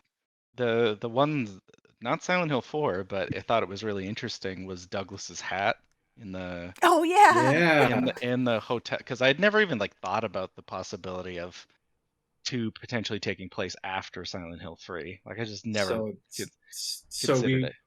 So there is the big theory with this game. Yes, and I love this theory. It's there's I think that Douglas's hat plays into that theory in a really interesting way that I was telling CJ about, and I guess when you should probably extrapolate with Whitney, but when we get there, I'd love to explain my addition to that theory. So, for years, there's been a fan theory that James is stuck in a loop with Silent Hill 2. The dead bodies strewn on the street look like him. They could be past attempts, but a lot of times people are like, oh no, that's his suicidal ideation, about going into town. But I always loved the loop theory. The fact that every ending is canon also kind of points to this as well. If there's no canon ending, maybe he's repeating things. I personally see the remake as a sequel to the original game where James made a wrong choice. He killed himself. He went off with Maria. And the fact that we're getting so many deja vu moments throughout the game, either with the dialogue with Maria, finding memories of placements of different puzzles and shit from the original game, it points to that theory to me that he's doing this again. It's not his first time through. And I really think Bloober Team was really pointing to this loop theory. A lot of people aren't happy with it, but I like it because it's like James is in Groundhog Day. People are like, oh, loop theory doesn't work because what about the other characters? Well, it's not affecting them. It is just affecting him and Maria, in my view. But, what if it is? Okay, I want to hear. I think, let me go and find the dialogue because I wrote it down to another friend. I think I know what you're going to reference. I think Silent Hill 2 Remake tips its hat at one point as to canonizing the loop. 1 sec. Because I have to hold down It's a certain bowling alley, right? No, well, yeah, no, there's that, but no, there's during Eddie's boss fight. Oh, it's when, how many times do I have to keep killing you? No. Okay. Because that he's just talking to the bodies, and you can be like, the bully, yeah. Yeah, okay, he's talking to his bully. But where the hell? There it is. But during that fight, if you just run around and he'll just keep yelling at you. I'm not finding where I wrote it down, but there's a point like midway through the fight where he's like, "You're gonna die, James. You're gonna curl up in a ball and cry like a little girl, and then you'll just die, just like before." You'll die here, James. You'll squirm and squeal and cry like a little girl. And then you'll just curl up and die. And it's gonna feel great. Just like before. I think the game's outright stating it there. Nice. Yeah, I am such a big fan because it's saying, hey guys, the original game is his original run, right? And depending on what ending you get, hey, this sequel, a remake is a sequel to that. That's why we're getting these deja vu moments, like you mentioned, CJ, the bowling alley. You try to, if you go with Maria, and she's following you, saying, hey, no, go through the motel, but you're like, nah, I want to explore. You get to the bowling alley and you walk in, and he turns to her and he's like, oh, you don't have to come in, you don't have to follow me. And she's like, why wouldn't I follow you in?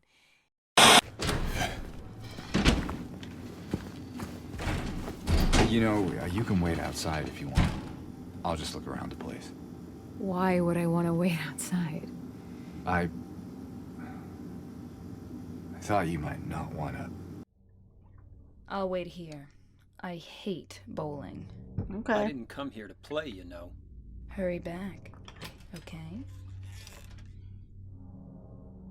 James, if you don't want me around anymore, you can just say it. No, it's not that. Just a stray thought. It's like he's expecting her to say, nah, I don't want to go into the bowling alley. Yep. It's like, why have that in the dialogue? Right. There's like other moments too. Maria being very hesitant to go down the stairs to leave Brookhaven. Yeah. She just knows she's gonna die. She's like, no. And he has to kind of coax her to go with him, like, hey, come on, like, take my dirty ass hand and we'll go down, I'll protect you. My poop fingies.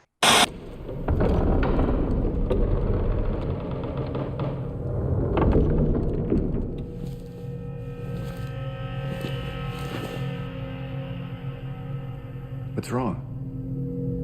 I thought you wanted to get out of here.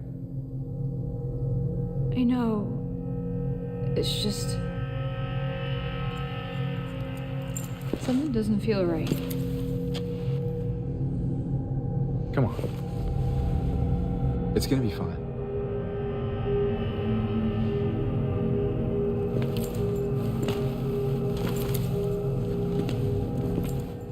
A few moments later.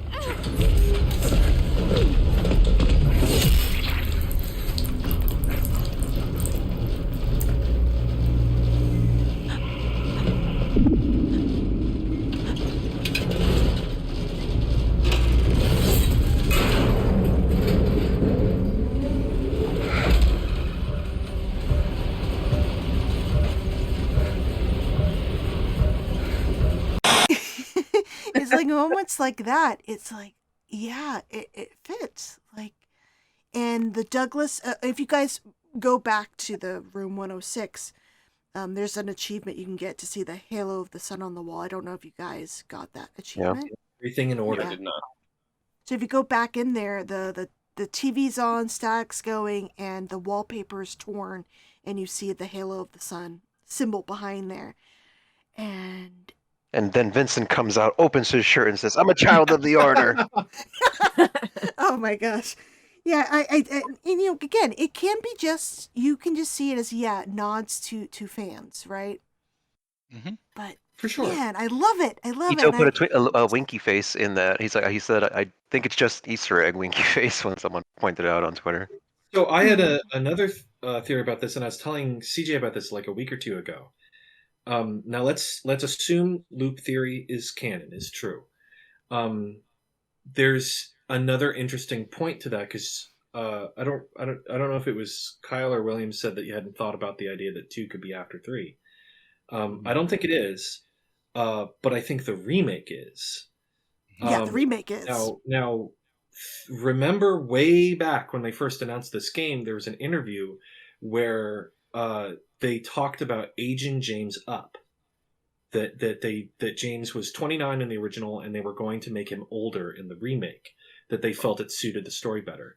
It's like, yes, if you want, yep, sure, but how about this? It's been about 20 years since the original, and Luke Roberts is about 20 years older than James is supposed to be. An older James would be older in our own real world if he was aged up with that. And if we run with that idea, that the now long after Silent Hill 3, and that's why we find the dusty ass Halo of the Sun and Douglas's hat just sitting there. And I don't know, the idea that it's super interesting to me. And CJ, you've noticed that calendars and stuff say 1986 in town. 83. 83, yeah. There's one in the hospital, and I found one today in the garage where they're fixing cars. Yeah. And the receipt in the Texas, whatever it's called, says 93. And so it's interesting. The TVs are say 19, like the cam hack stuff. The back of the TVs said 1989. Oh, yeah. So there's also interesting that point time fuckery is happening. There was that point where Laura started playing Pokemon Go, so who knows when. I'm really glad they didn't, because one of my favorite things. This is all really good speculation, by the way. I think it works. It's not. I know it's been a theory for a long time, but I like that it doesn't necessarily like say one way or another. Like it's just like this could be a possibility, and there's evidence for it. I want them to say it in the DLC. Yeah, as opposed to like Final Fantasy VII Remake, where it's like it's literally the plot that it's a sequel. It just comes out and says it. Yeah. It's not to go completely off course, but I did something I really liked about the original is like you can never. I know people debate about this endlessly, but I'm gonna say like there's evidence for both, but I've never really quite bought into the theory that the Laura we see is the actual Laura that was with Mary. Like I've never bought that she's like a real little girl is running around, because I know a lot of people say, well, she's not seeing like the bad stuff because she's innocent, but if she's just wandering around like the real Silent Hill where there's people working in a hospital, why is no one saying, why is this little shit running around our hospital right now? Like that's kind of always been my counter argument. Like, why has no one stopped this? This little girl is like fearless in a way that almost doesn't make sense. But I like that they didn't. I like that they kept that energy going, because she says something, and I hate that I didn't write it down, but she says something along the lines of, it reminded me of Vincent's infamous they look like monsters to you line, and now I can't remember what it is, but she's like, he says something like, why are you by yourself, like James does, and she's like, what are you talking about? I think she says something about like what's gonna hurt me here, like he's like, there's like that. Like it's dangerous, and she's like, how? Yeah, she goes, from what? Great performance from a kid too. Let go! Sorry, Laura, but I can't let you just run around this place. You might get hurt. Hurt by what? Look, just stay with me, okay? This is no place for a kid. Fine. Yeah, no, I really like that they kind of, at least my interpretation is like, I'm not sure that Laura we see is the real Laura, but yeah, I can see that. Again, Laura, I thought was really good in the remake. One of the things that made me, I guess, soften a bit with James, like not hating him like completely, I really liked how they expanded his interactions with Laura, like in the hotel, like him sitting down, getting down to her level, and like talking calmly to her, and she opened up to him a bit. Like we saw a little bit more lore with her drawings. It started off with like happy bunnies, and then as soon as she met James, all of a sudden there's like a wolf like chasing.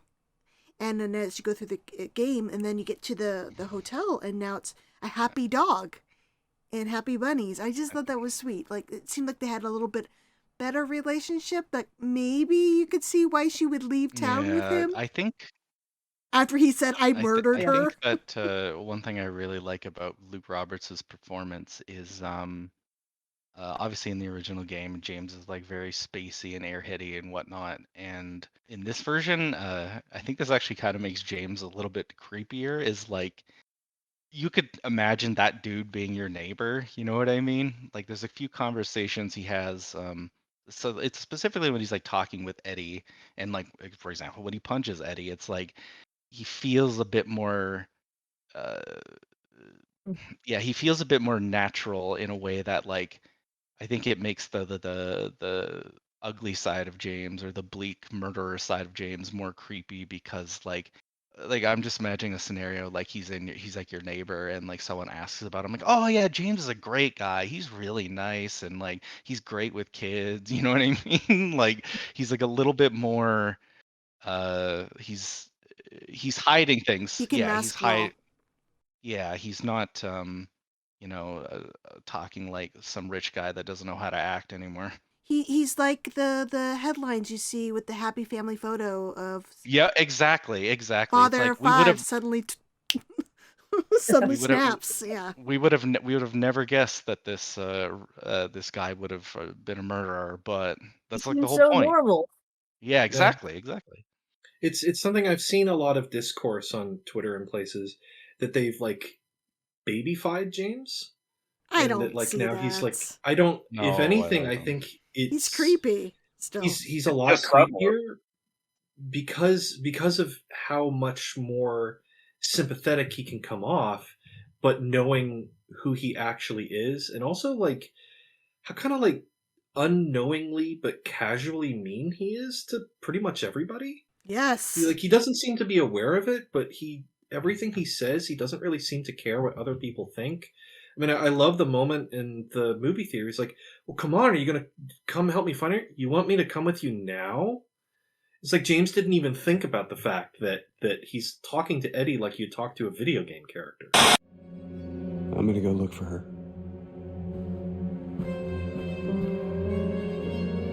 You coming? Now you want me to come with you? Never mind. Like you're part of the quest. Come on. I'm fucking eating my ice cream, man. Leave me alone. He's the main character, dude. He thinks he's the main character when Yeah, all these people around him are having just as much trouble as he is, and they're dealing with it in their own way. And like the when he sees Angela in the park, it's like, oh, I'm so glad to see you, and she perks up, and he's like, to see you alive, and she's like, oh. I'm happy to see you. Happy to see me? Alive, I mean. Oh. Yeah.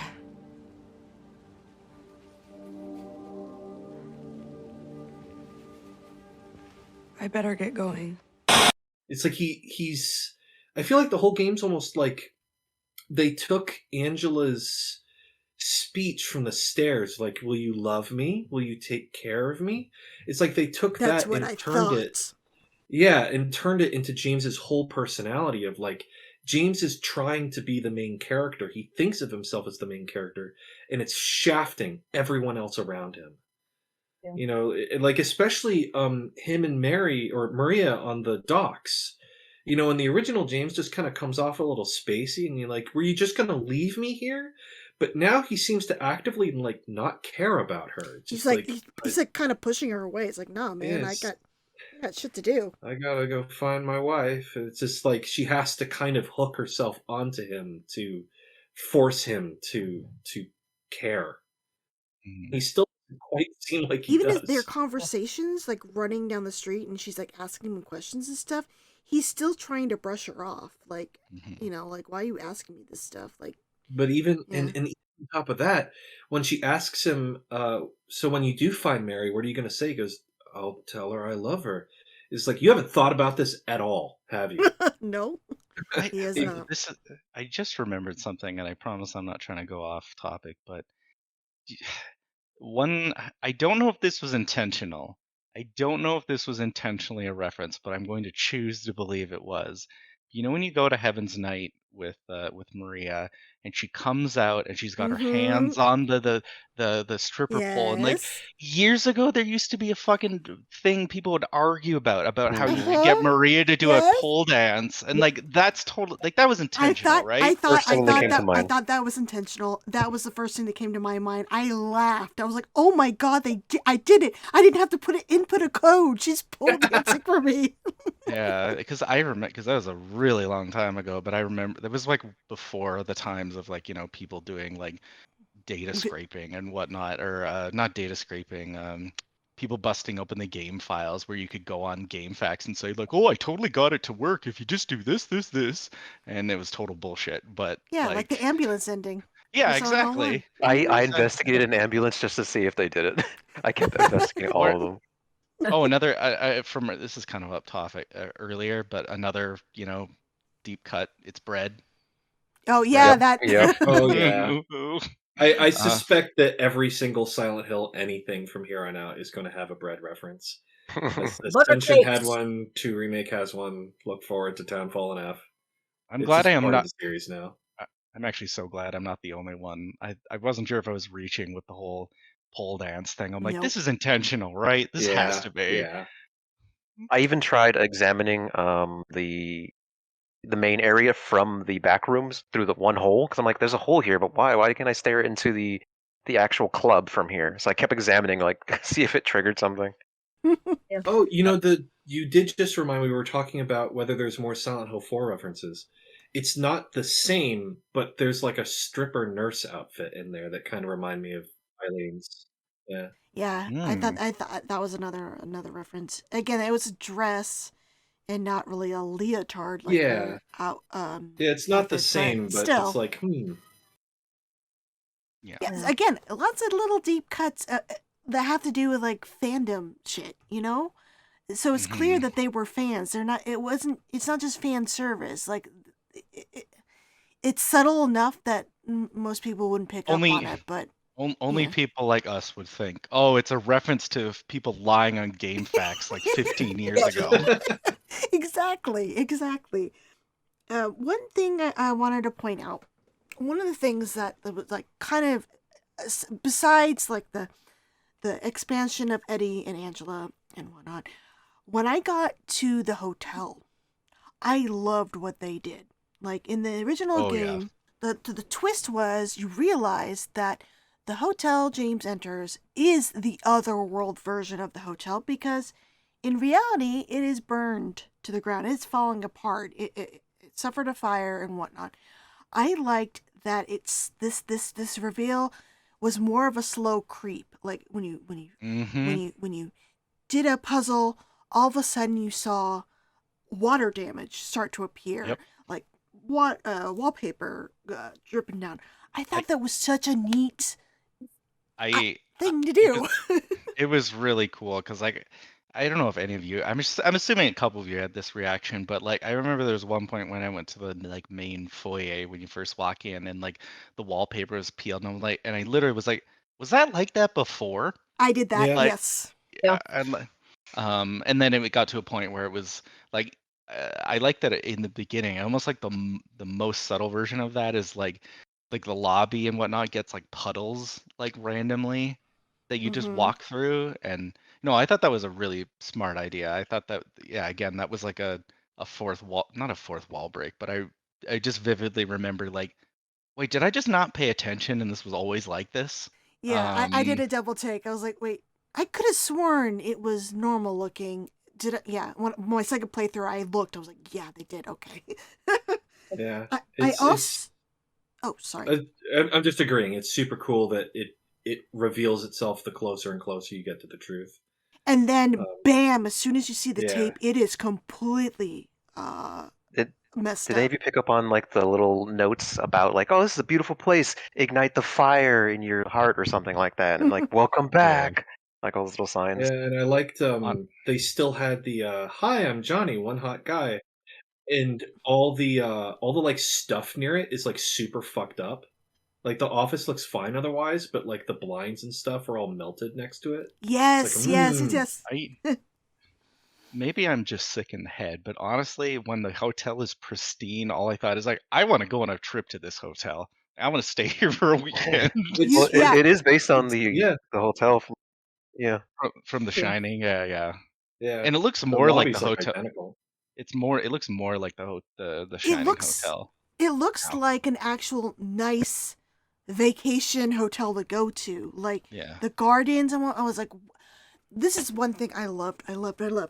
How they expanded Rosewater Park to actually look like a tourist destination. There's places to sit. The Where You Met Maria was that little gazebo on the water. What a nice view once there's not any fog. The lights, the nice ice cream vendors. So much more of a tour stop than like the side of a water with a hot dog pretzel cart. I loved it. The hotel expanded. It looked gorgeous just walking up to it. I was like, oh my god, these gardens, so nice. It felt high class. Like, yeah, this would be a place I could see James and Mary staying for vacation. Choice. I loved it. You know, they actually looked like nice vacation places for once, instead of just like, oh, why would they come to Silent Hill? I know it's supposed to be a tourist. Yeah, why does someone come here? It's It's boring. like it's kind of dinky. There's not lots to do here. They want to chocolate. I love groovy music. Why do you even come to Maine? Now that we know it's in Maine for sure, 100%. I did like that they dropped that in the newspapers. When I walked in, I was like, oh, I'm gonna read the newspaper. Oh, hey, holy shit! They actually say it's Maine. It was actually really funny. I don't know if you remember this, Whitney. Like 3 years ago, I asked you if Silent Hill had ever had an official police symbol, like how the RPD has like a shield. And the best you could find was there's like a garbled gray mess on the building in Silent Hill 1. But now we have an official Silent Hill New England shield on the side of all the cop And who is cars. that? And who's that in the symbol? Yeah. So if you look at the symbol on the police cars, you see, isn't that supposed to be Jennifer Carroll from Silent Hill 3, the painting? Yeah, totally. Yeah, I thought that was cool. Icons from the Halo of the Sun are also embedded in there. Yeah, there's like cool little nods to the cult and their influence on the town, which I thought was really cool. I am dying for a remake of 1. Holy shit. Yeah, I'm very much on the side of I'd like to get more new things for a little while, because like the entire horror genre has become remakes now. But eventually, yeah, I think a remake of 1 would be really great. If any of you had to choose, what would be the next remake by Bloober Team? If you had to choose, 1. Silent Hill 1. Yeah. I think 1 makes the most sense. But after playing, like knowing what their expertise is and like their origins in first-person horror, just like that kind of, they know how to frame horror from a first-person perspective really well. And also just because I love the story and setting of Silent Hill 4, I really want that one. You're not I the know only it doesn't one. make any sense. I So many completely people want agree, it. and I think of the 4 originals, it's the one that would benefit the most from a second pass. The only problem I see with remaking 4, is first of all, you don't have Masahiro Ito because he didn't work on the original. He could now. If he wants to, and I think you almost have to do a reimagining of that game, because I don't think the second half of the game is just the first half again. Like, you'd have to do a lot more changes, more than they did with 2. That's why it would benefit the most from them. Oh, of doing course, it. of course. But there is also I feel like it's a harder game to remake than people think. I'll be completely honest. The one I would like to see the most is 3. But the problem with 3 is you have to remake 1 before you remake 3, because I think some people don't give 3 especially the credit it deserves for a lot of the storytelling, because there are people that jumped right to 3, and then like huge swaths of that game are just like, I have no idea what's happening, because they didn't play Silent Hill 1.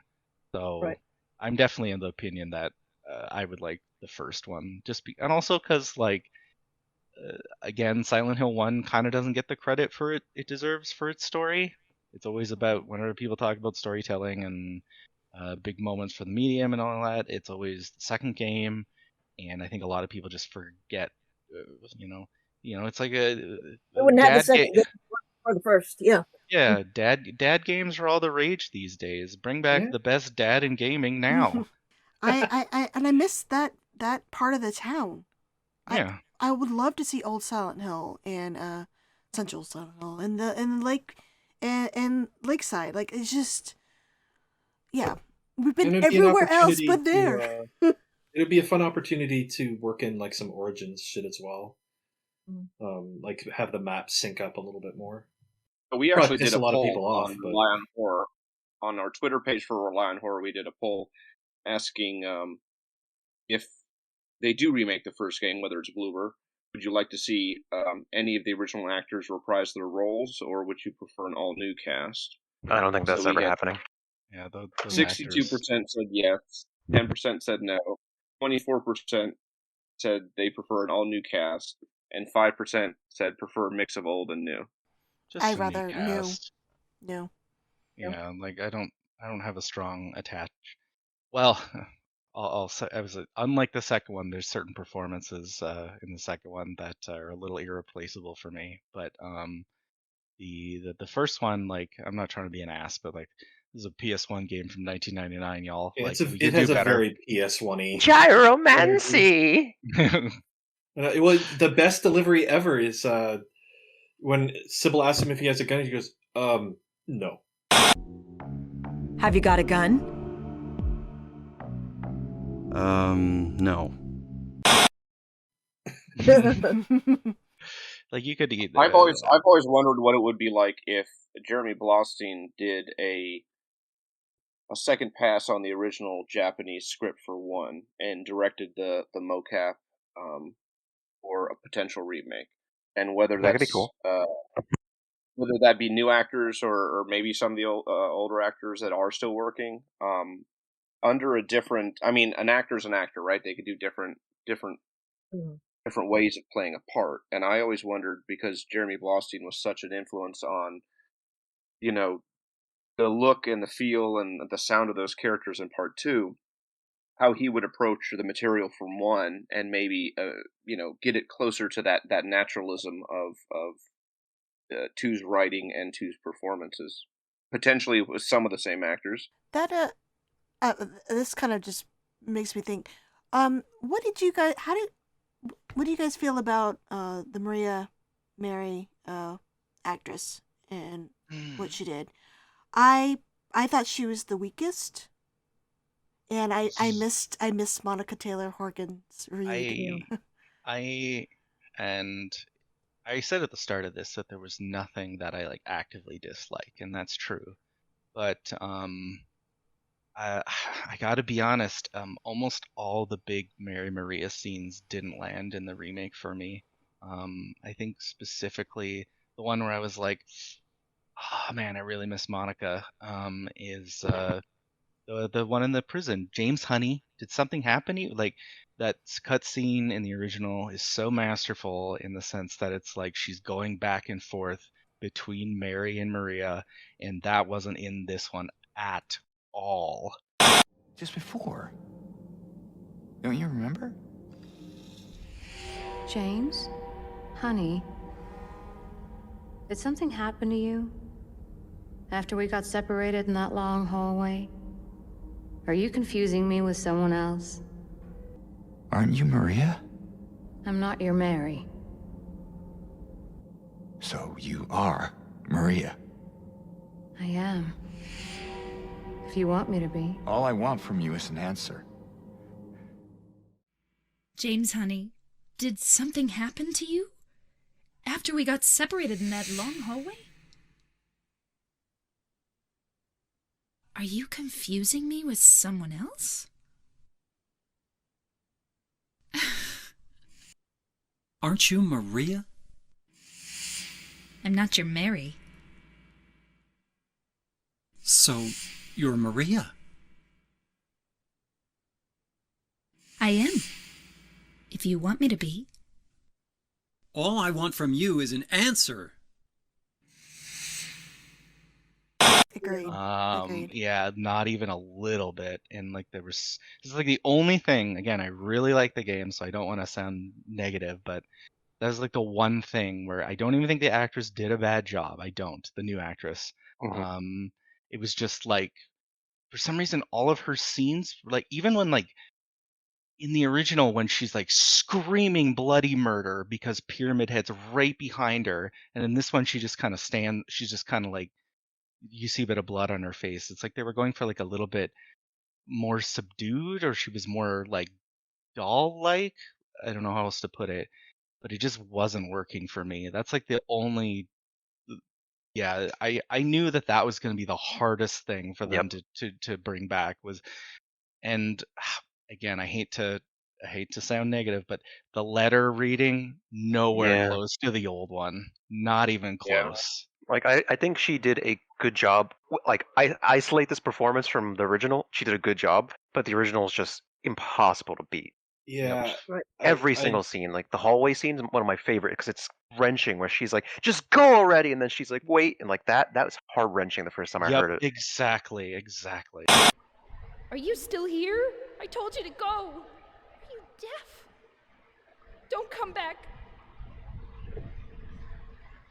James, wait. Please don't go. Stay with me. Don't leave me alone. I didn't mean what I said. Please, James. Tell me I'll be okay. Tell me I'm not going to die. Help me. But in the new one, I'm like, it's good, but it's not as good. Why are you still here? I told you to go.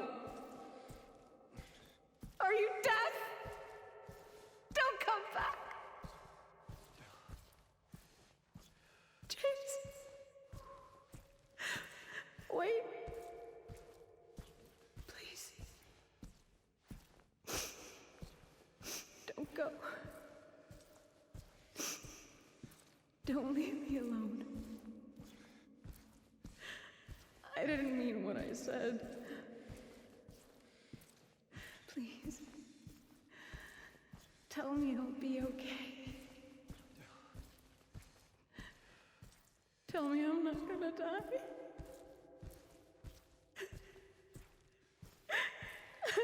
Help me.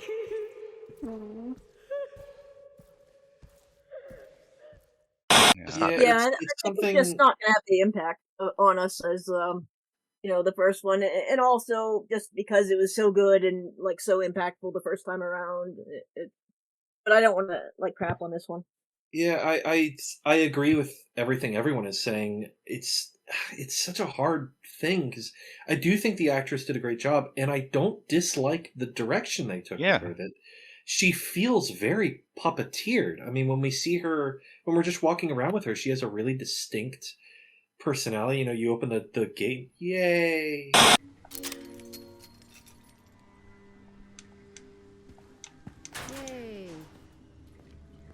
You could sound a little more enthused.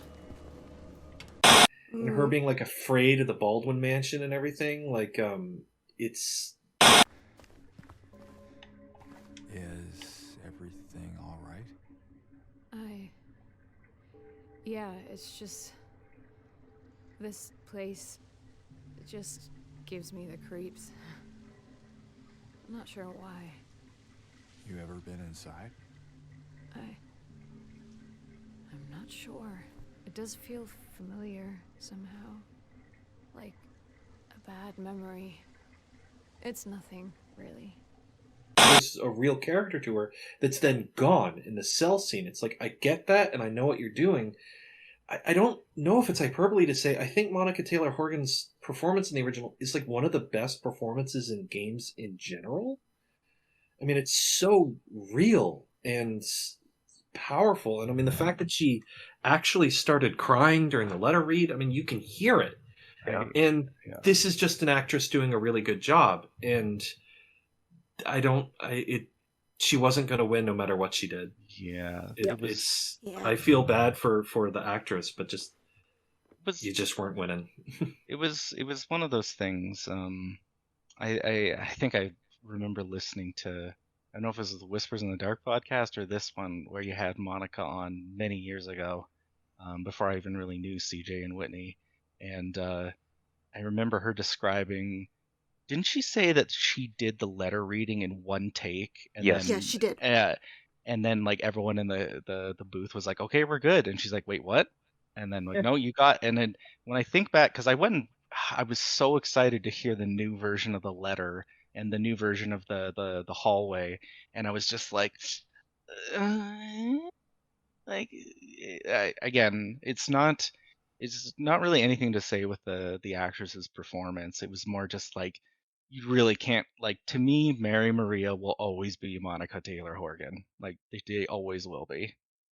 Is it a good thing that they didn't try to duplicate that though at the same time because they know they couldn't? Is that maybe why they I don't know if it's didn't not that do they that? know that they couldn't. I think that they tried, in my opinion, they tried to make Maria seem a little bit more like doll-like. I don't know if anyone else agrees with that, but Yeah. she felt a little bit more robotic, not in a bad acting way, but it's like you can feel like she's like not robotic in the sound like her delivery. It's like she Artificial. feels artificial, like this isn't a real person.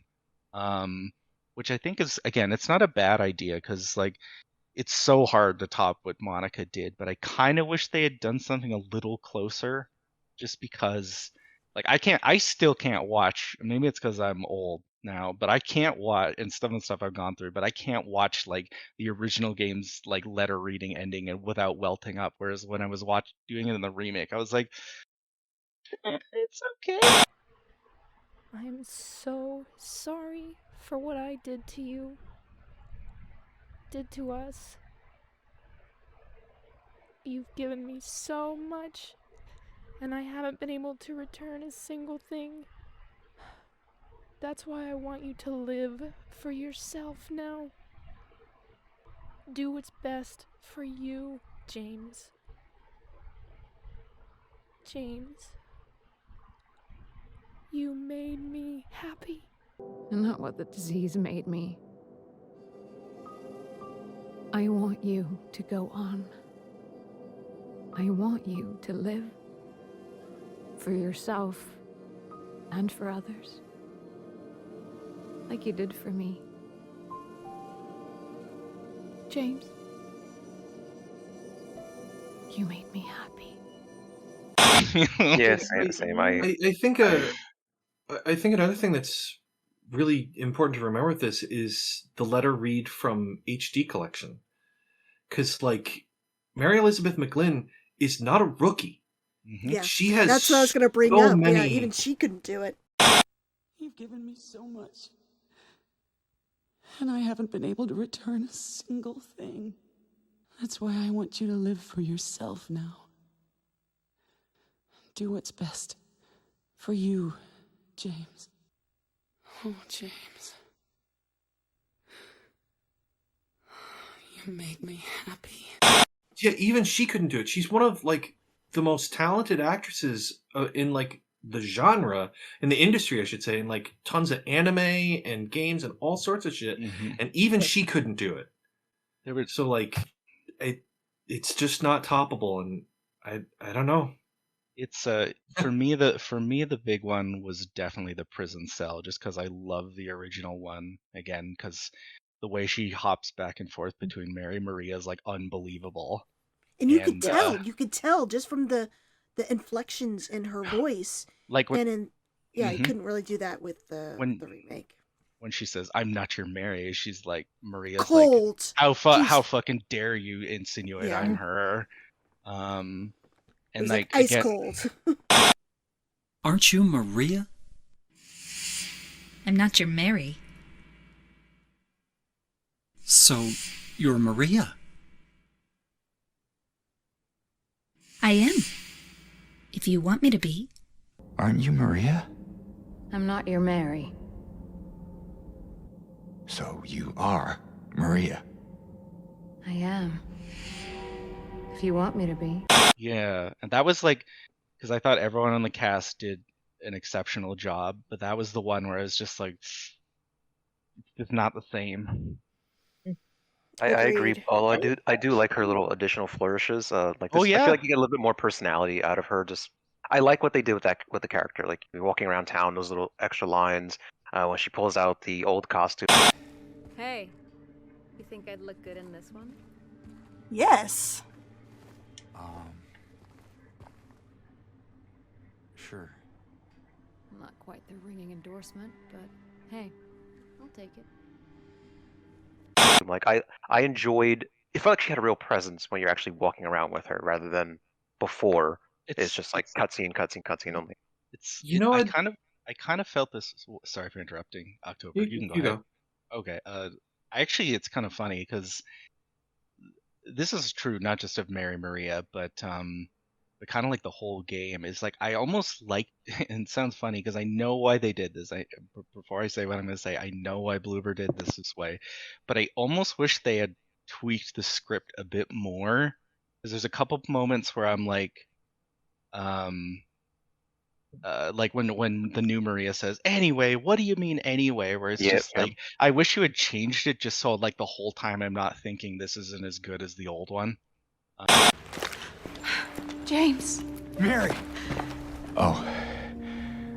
Maria, I thought... Sorry. Anyway, I'm glad you're alive. Anyway? What do you mean, anyway?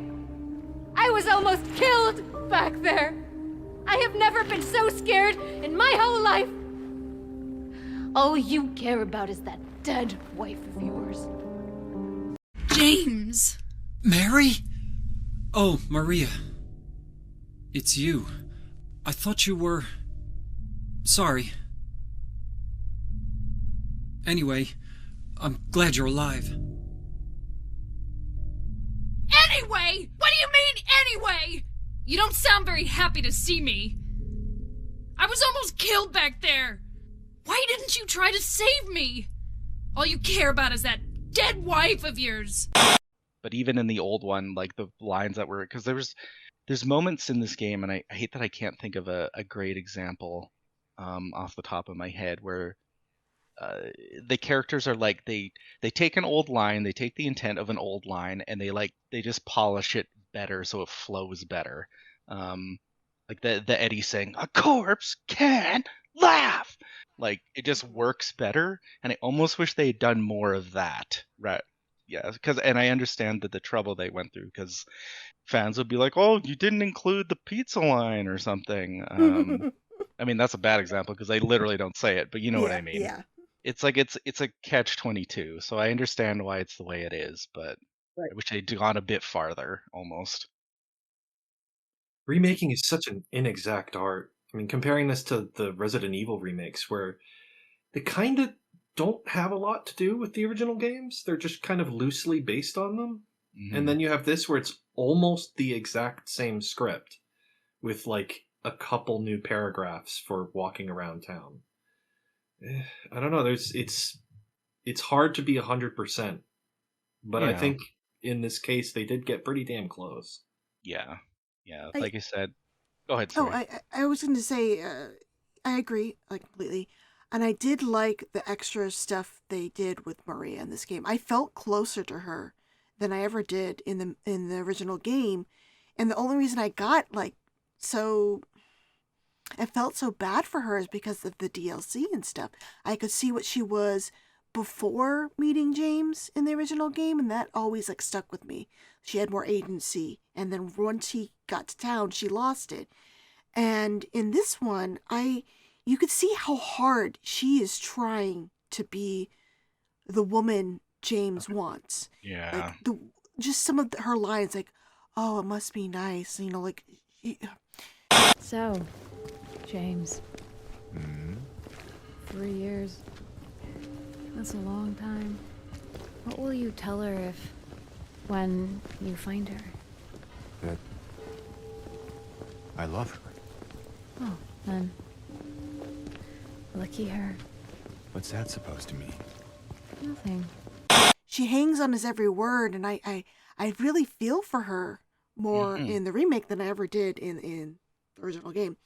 I think my favorite bits were when she was trying to get him to stay at Heaven's Night and give him the drink and stuff. I love little moments like that. Like she was working overtime flirting with him, and he just was not having it. And I loved it. What is this? Is this a special place you met? Don't be silly. Just have to go through and out the front.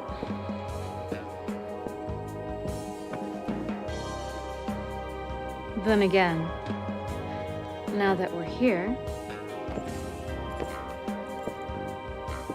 can't we stay? Just for a little while. Catch our breath before we head back out there. I don't have time to take a break. Mary could be out there, waiting for me. I know. It's just... this place, this whole thing, it's like a nightmare. I just wanted to get away from it, even for a second. I'm sorry. No, it's fine. Sorry, I didn't mean to. I guess this place is getting to me, too. Yeah, and they kind of, and then it reminds me of the line in the original one when Maria says, like, you deserve to die too, because like you kind of, or you deserve to die too, James. And it's like, I agree with you, Whitney. Like the new scenes where it's like you feel sorry for Maria because like she's like, motherfucker, your subconscious created me and you don't want me, you asshole. Like, are you fucking kidding me? Yeah. This isn't good for you? I'm getting murdered by a monster man over and over because your dumbass is horny and you still don't want me. Yes. Yeah. It does make me... Maria in this new one was, I mean, again, the remake is set up so differently for me, at least. I mean, yeah, it's the basic story in the town and the big plot points, but it was so different that I was able to separate it, even the performances. Having said that, yeah, the hallway and the letter read weren't as impactful.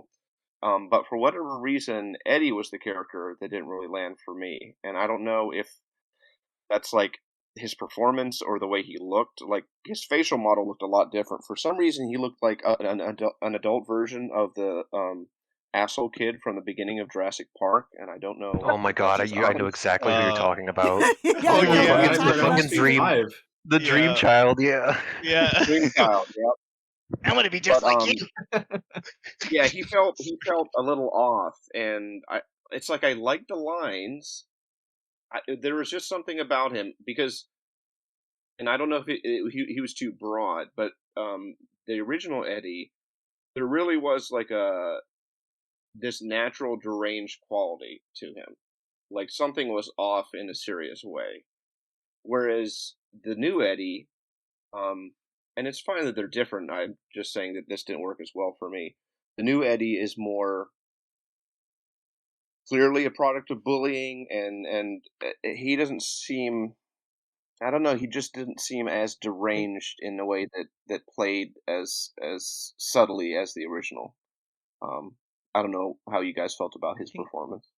I think the only thing I was kind of, maybe it's just because I saw someone say this and I haven't been able to stop thinking about it, but someone said like his new character model, he looks less like a fat kid. He looks like someone wearing a fat suit, which I kind of see. Like I don't see that. He looks more like a fat kid, like a bigger version of a fat kid. Maybe he's more childlike in this one. Maybe that's what threw me. I don't know. Is it his hat and his striped shirt that just? I have no idea. Kid. I think it's his face. I'm not sure quite what it is. It's like he feels a little bit more. Sorry, go ahead. I was just gonna say he's the only one whose face isn't his actor, so maybe that plays into it.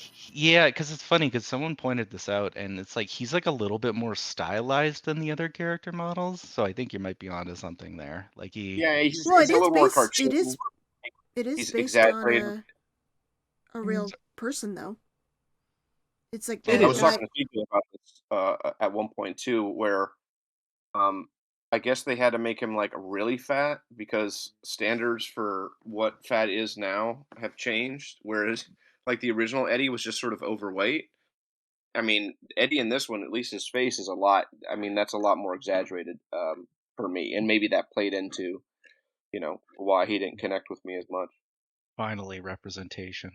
This is more of a performance thing, but I really loved the new version of the you can't just kill somebody because of the way they looked at you. I did That too. like that long beat of him just staring dead-eyed at James, just like, oh, you're real fucked up, aren't you? Yeah. Eddie, you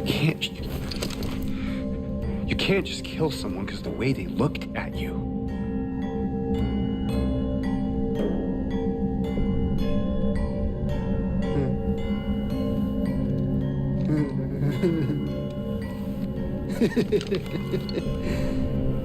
You should see your face, James. I was just joking. The guy's dead when I got here. I liked how he tried to cover, like, oh, I was just joking. It's like, You should see your face, James.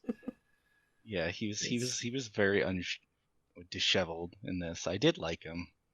But I think of Sato saying that making a big deal over Maria's fat roll in the original version. Oh, like, no, right. she's not. Oh my god, Maria's not fat. Yeah, she's no, I think I don't know if how did you all feel about him eating ice cream with one hand?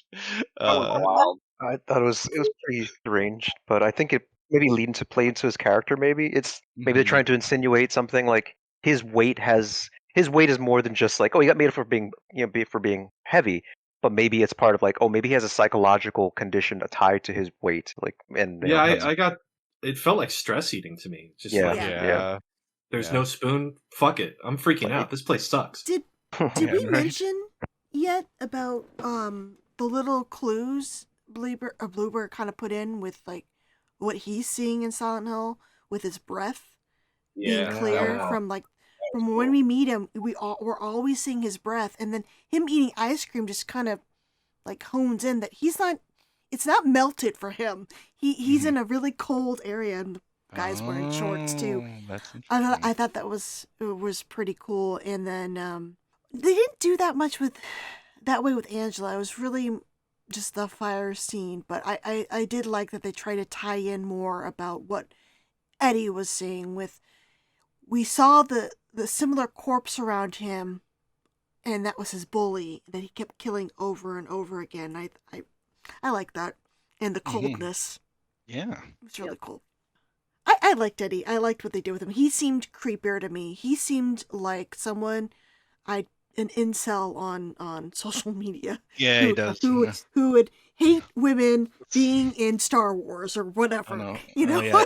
I agree with that, but I also at the same time feel like he was a lot more sympathetic too in his introduction. I mean, he looks so scared and lost in that bathroom scene. And then James telling him like, no, I got my own thing. You got to lead by yourself. And he looks so crushed. Yeah. And I feel like in that moment, that's when he becomes the Eddie we know for the rest of the game. That's when he's made up his mind. Fuck all these people. Maybe things would have been differently if James was actually a nice guy and not just a nice guy. Yeah. And again, this plays again into what I was saying about James becoming the will you take care of me thing. James asks Angela to come with him, but not the guy, just the girl. I have to find my mama.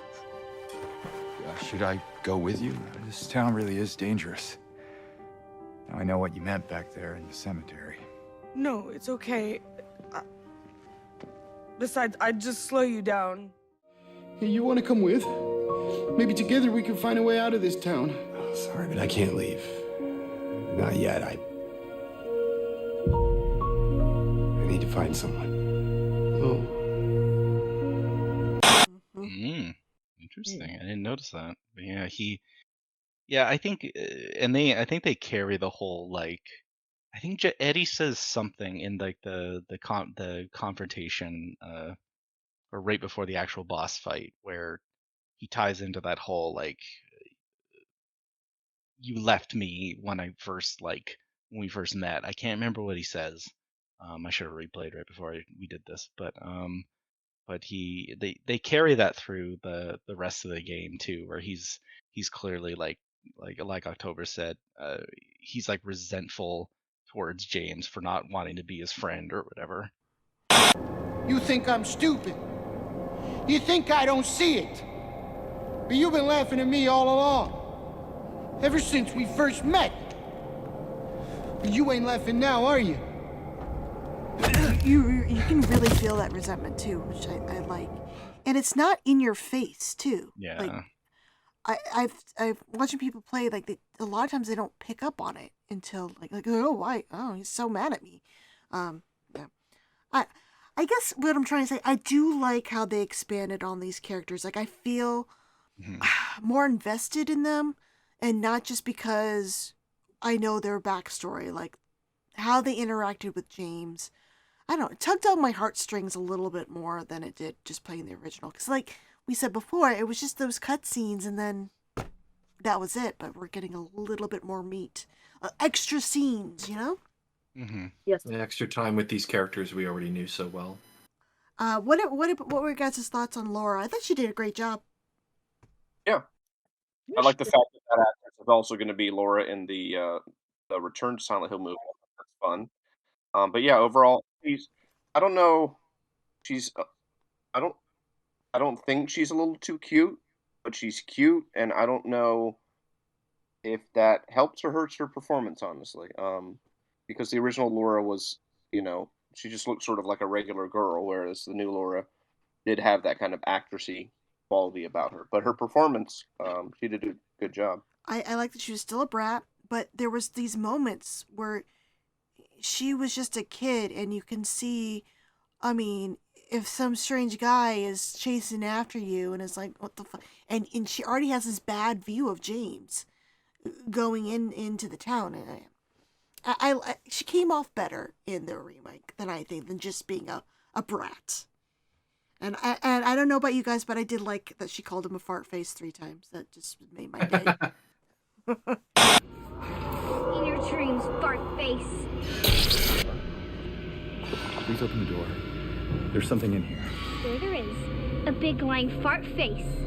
See a fart face? Laura!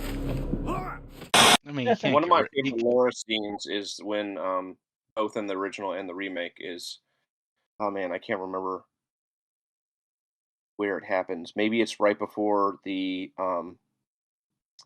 Flesh Lips fight, but James is trying to get a straight answer out of her, and he says something like, "Why can't you just tell me what it is?" And how do you know about Mary? I just do. What's the big deal? Why can't you just tell me? You gonna yell at me if I don't? No. I won't. Please, just... I need to know. How do you know about Mary? What's the big deal? Why can't you just tell me? You gonna yell at me if I don't? No, I won't.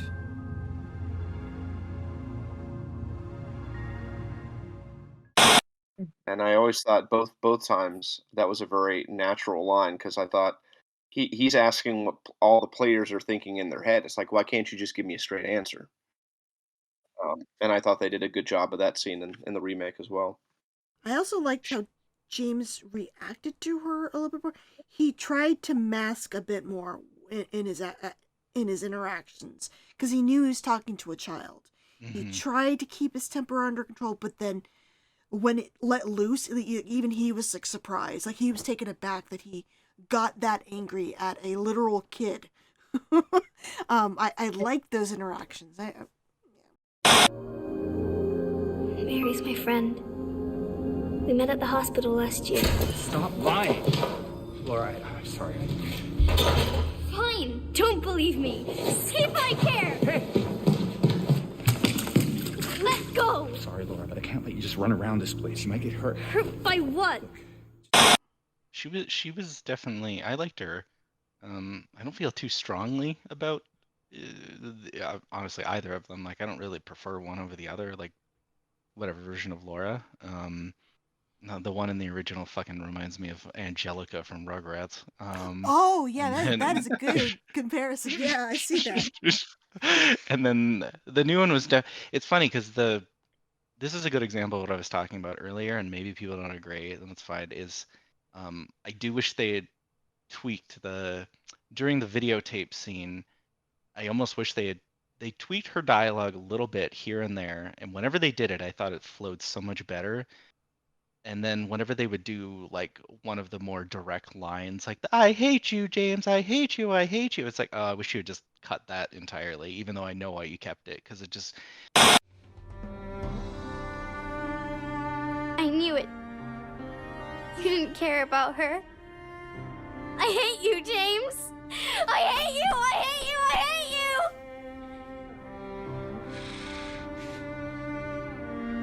you. She was always waiting for you. Why? Why? I knew it! You didn't care about her! I hate you, James!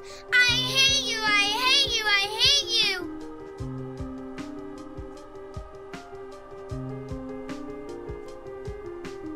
She was always waiting for you. Why?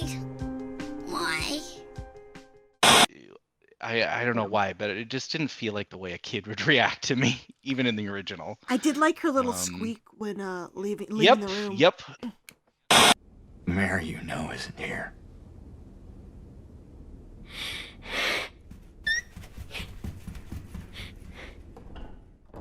Yep, Yeah. yep, that's 100. Yeah, no, she was good. I thought she did a really good job. Was there oh, I gotta ask, how did you guys actually play the game? Were you PC or PS5? PS5. PC. PS5. I was PC. PC. Yeah. I were there anything for those who played PS5, was there anything like noticeable graphically wise that kind of took you out? Like I know there was issues with like shadows for a lot of people, and some of the hair. Some people on Reddit was pointing out when they were playing on PS5 that like distract you when you were playing. I didn't notice any of that. Every now and again, I would see the fog and shadows kind of like shift. It was more like a morph. It wasn't like popped in or anything. I'm trying to think of any other graphical glitches. I don't really remember any. The hair was fine. The shadows were fine. Lighting was great. What about I didn't performance? Because I knew there. So I played. Yeah, there's a performance mode, and then there's there's two modes. I can't remember. I played the Quality. one quality, right? I did performance. I tried quality, and that was great, but I was more concerned about performance. I might go back on a different playthrough and do performance, but I like the performance one, or sorry, quality. The performance one felt more like filmic, if that makes sense, like at 24 frames a second versus 60. I tried So that mode because I have it on PS5 as well, and I just could something about the response time with the controller and the motion blur being forced. I couldn't do it. Yeah, It I just can felt see very that. I uncomfortable. didn't have that problem. I just like I preferred the way it looked. It was a little more natural and less HD, too clean for me. It Yeah. Oh, you go ahead, October. Sorry. As I did the quality mode for my first run because it would allow the graphics to shine a little more. I'm like, this kind of feels like maybe the way it's intended to be played. So I played it quality, and I played it with all the UI shit off. And I thought that worked great with the UI off. James looking around at stuff still works just as good now as it did in 2001. Yeah, I tried that on my first playthrough, and I think it did definitely make it a lot harder. It makes it even on harder, normal but I mode. think it makes it more. It makes it feel more Silent Hill to me, at the very least. I Right, would that's why I say, did it. I'm looking forward to going back and doing it with the UI on now. yeah, I would say that in terms of like performance issues, there's a door in the laundromat that's really fucked up. There's a laundromat right next to the place where you get the coin for the jukebox machine. There's a door in that laundromat that I don't know what the hell's wrong with it, but it's like the lighting is reversed on it. Oh, or I know what something. you're talking about. And it's Yeah. like black. Yeah, I've seen that. It's really weird. And there was a couple of moments where the performance would like chug if there were too many enemies on screen. Not too bad, but like a frame or two would drop here. And it was like, Did you guys play it post the new patch they put in? I haven't. Okay. A little bit. There was I ran into an issue on a PC with the final battle, and I'm curious if it was the same on PS5, where I'm trying to pick up items during the Mary Maria battle, and James just would not pick it up unless I was in the exact right looking at the item in the correct spot. Yeah. And Yeah. that's where a lot of my deaths came from, is because I was just trying to pick up the syringe and it just wouldn't happen. Unless there is items and oh no, there's items. Pick it up. Okay, just kill me. I wish the item pickup wasn't so persnickety. To be right in the right spot. So I was wondering if that was the same thing on PS5, but they fixed it with the new patch. Yeah, a lot more easy. Sometimes I'd have to like hold the button in to like yeah, it's finding the right spot. But sometimes I'd like to have to hold it in for it to register. It was kind of weird. Well, I played with the little item indicator on, and I noticed that when it would go from unfilled to filled white, and once it was filled white, I knew I could interact and pick it up. And so I just kept moving James back and forth until it would fill up. But yeah, it was hard during that last battle. I think the only thing, CJ knows what I'm going to say, and it almost feels pointless to bring up because it's not isolated to just this game, but the micro stutter was really fucking annoying on PC at points. Micro stutter. Micro stutter. I didn't see that. So it's like when you're walking. It seems to be, according to Digital Foundry, it's really tied to traversal.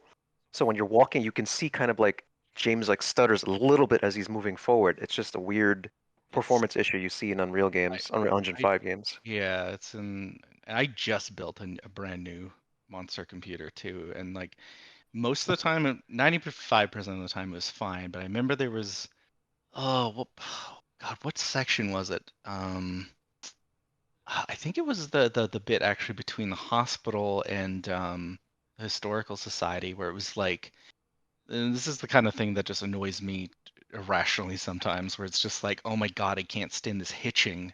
Like I'm trying to enjoy this atmospheric horror game, and it's like, I wonder CJ knows. why I didn't. Maybe I'm just not. I don't know. I'm kind of sensitive to the kind of thing, so it just really, it's not something specific to Silent Hill 2. It's an Unreal Engine 5 thing that's been happening like this entire generation. Because I did see that Digital Foundry video, and I was like, I wasn't noticing this, but apparently it's a big deal because I've seen others point it out too. I wonder if the new patch did anything to help with that. A little bit, not completely. It's like an pretty much every Unreal Engine 5 game has this. So it's I heard that was there like was the a only mod you could do also that helped. That you could download with. Yeah. CJ San Andreas in the game, or what? Different mod. Oh, not a hot coffee mod. No. No, like just like a couple days after the game released, someone put CJ from Grand Theft Auto San Andreas into the remake. Yeah, and Leon and Ada. It's an Unreal Engine game. People are going to be making memes of that forever now. Oh God, what was I going to say? I think actually the one, and again, this is like nitpicky stuff. Overall, I thought it was like a stunning game. It's probably like one of the only games where I thought the ray tracing actually added something to the experience. Oh gosh, I totally lost my train of thought. Shit. Never mind. Oh, I remember. I didn't, again, nitpicky. I didn't like that a lot of the things in the environment were like clearly like capped at like 30 frames per second when I'm playing in like 60 because it just like the drapes. Yeah, the drapes, for example, or Yeah. stuff blowing around. It's like a little bit jarring. Like again, nitpicky. It doesn't Why, bother me why did that they cop much. the cinematic scenes at 30? I was confused about that. Like, I have no idea. whenever Probably for the sake of like consistent shadows and stuff, so that everyone would maybe. have the same experience. Might be. I don't know if they're running in real time. The cutscenes are they? They are. I would assume They are so, real 'cause time, but they're capped at mods and 30. stuff. And I was like, why Yeah. is this happening? I think there's a mod to remove that, but I was curious what would be the reason for that. Oh, here's a question for y'all. I'm curious if this is just a me thing. Two things I noticed. One, in cutscenes, a lot of the time, it's like the camera will lose focus on occasion. Have any of you noticed that? That like every once in a while, it will just kind of go out of focus for a frame?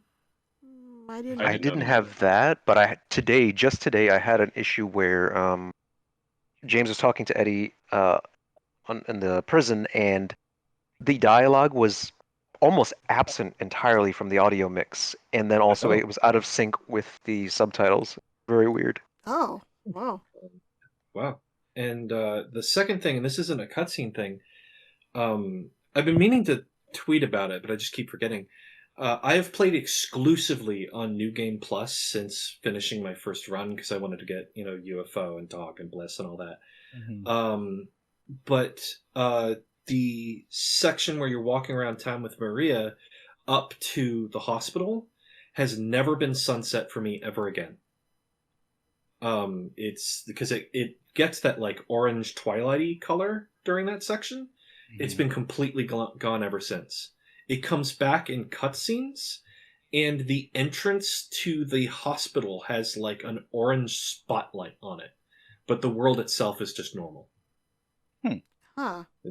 I'm curious if it's a bug or if it's. I think it might be a bug because I think I was seeing the sunset. It's weird. It's very weird because it's never come back. I've played it like 6 times now, and it's never come back on New Game Plus. I wonder if it'll come back if I just start a fresh new save. I'll have to double check my streams, but I didn't notice a different that dramatic of a difference in the lighting at that point in time. But maybe I just didn't notice in the first place. I don't know. It looks super funny on the hospital because it literally like it's meant for the cutscene when Laura runs into the door to like light it right, but then without the orange sunset lighting, it's just this orange glow around the door, and it's very funny looking. Trying to think, there was something else I wanted to ask, and now I don't remember what it was. Was it the does this replace the old one for you or whatever? So there is a worry that this now is replacing the original in people's hearts, and some fans are pretty upset that a lot of new fans now on Reddit are claiming that this remake is so much better than the original. Does it replace the original for you guys? Do you feel that you don't have to play the original again and this is just remake rest of your I guess the rest of the time you're playing different games? No, it doesn't replace it for me, and also it's weird to be upset that it might do that for other people. Yeah, I agree. Yeah, I mean, me personally, I still strongly prefer the original. I really like this game a lot, but there's a few too many things that from that original that can't quite be replicated. I'd probably say like the biggest thing is I kind of miss how it wasn't as like I feel like the remake felt a lot like a Resident Evil game in the sense that not the perspective. If I remember CJ said this about the difference between Silent Hill and Resident Evil a long time ago, and I never forgot it, was Resident Evil is very systematic with its like level design and puzzles, and I felt that this remake felt a lot like one of those. And there was like certain things about that era of video games that like I almost feel like you couldn't do these days, and by that I mean like you couldn't have a Shakespeare release date puzzle in a game nowadays. Oh yeah. But that's from 3. But no, it doesn't replace the original. The thing that I would say actually is a legitimate, I think it's a legitimate feel, is I still think that they should put the old game fucking somewhere where I can buy it. Yes. Like, fuck this shit of pretending. Why is 4 the only one on GOG? Like, come on. I don't know. It's ridiculous. And you know what? And I blame Guy Sihi. We're not gonna get it. Yeah. Yeah. He scared Yes, them. that's They're valid. never going to put it out. He scared them, but remember though, he did sign that contract that should make the performances moot. Like they have it in perpetuity now, I believe. So they could at least 2. I don't know about 3. 3, remember they couldn't find any of the voice actors. Well, most of the voice actors for that one, to get them to sign new contracts. But 2 should be all set. Yeah. And like I said, they don't even need to fix it. Just put it Hey, somewhere. Don't try to HD it again. Just port it. Put it on GOG and go, hey, here's a link to the enhanced edition. Yeah. Or they like- just re-release the PC ports. Just that alone would do wonders. That's. Go ahead. Sorry. I was just like, I completely agree with that as well.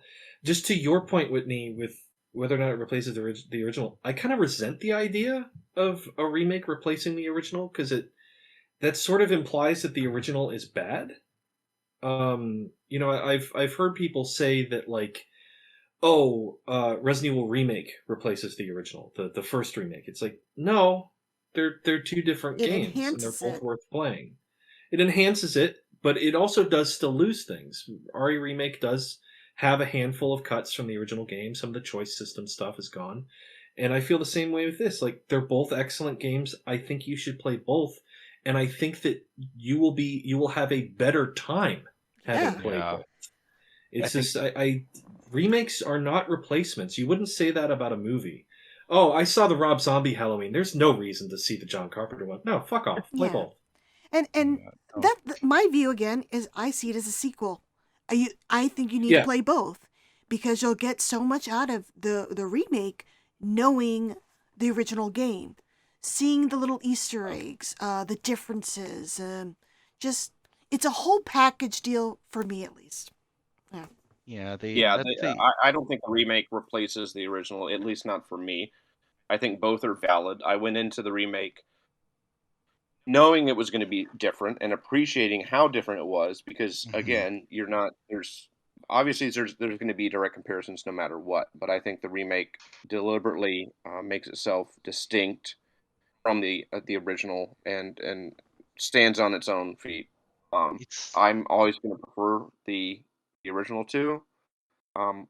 That's partly nostalgic. That's partly I played it when it came out, and it is surreal playing it 20 years later, around the same time of the year again. So it's playing it for the first time again. But yeah, there's always going to be a special place in my heart for the second one.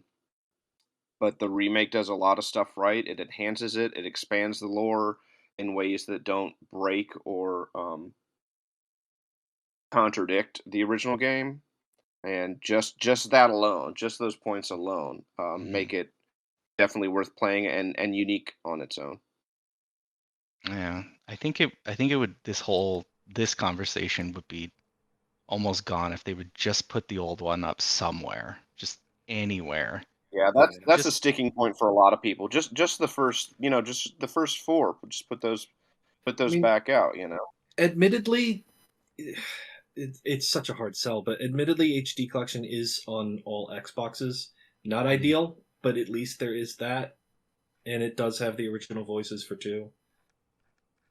It's a hard sell of better than nothing, but Silent Hill desperately needs an MGS Master Collection type deal. Yeah. Like, I know people were mad that the PS1 game wasn't running at 60 FPS, but sorry, William, I totally talked over you. What did you say? Oh, sorry. I was just saying, yeah, definitely a Master Collection would be ideal. Nothing enhanced, maybe some optional enhancements like frame rate stuff or whatnot, but definitely have the option to have the original games as they were presented when they released. My big thing is there's at least a version of 2 for PC, and the HD collection if that's all you can get. But the thing that kills me is, like, 1, like the last time we saw Mhm. 1 was on what, PS3? Could you Vita. play it on Vita. PS4 as well? Vita. You can play it on Vita. Vita? Yeah, the most recent thing is Vita. Everybody dust off their Vita. Oh wait, no one has one.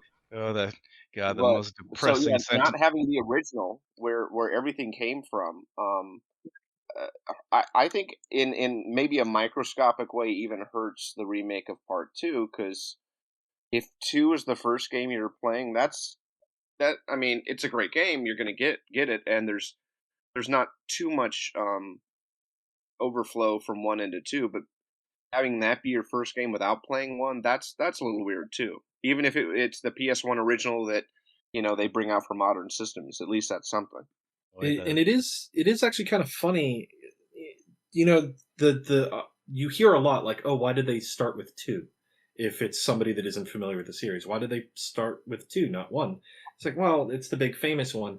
But I went out yesterday in my James jacket that Konami just put out, and they're like, hey, Silent Hill 2 jacket. I'm like, yeah. And they're like, did you play the remake? It's like, yeah, I loved it. And they're like, why did they start with 2? And I had to explain, like, oh, they don't really have anything to do with each other. And they're like, yeah, I think I'll just wait for them to remake 1 and then play them in order. It's like, no. But that can't possibly be an isolated thing. I bet there's lots of people that are thinking that same way. Like, oh, I'll just wait for them to remake 1 and then play 2. It's like, I just want to say that the most depressing sentence, the most depressing sentence that you'll ever hear is the last time we heard anything about it was on the PlayStation Vita. That's when you know things are fucking bad. Yeah. But supposedly the developers of the short message were hired, or they were looking. Konami was potentially looking at them to do a Silent Hill 1 remake, and then that petered out because they were talking about ports for it, and then like a year later, they asked the short message team to do what became the short message. I thought it was Silent Hill 2, because didn't they show a clip of their recreation of 2 in that short message dev diary? Yep, they did.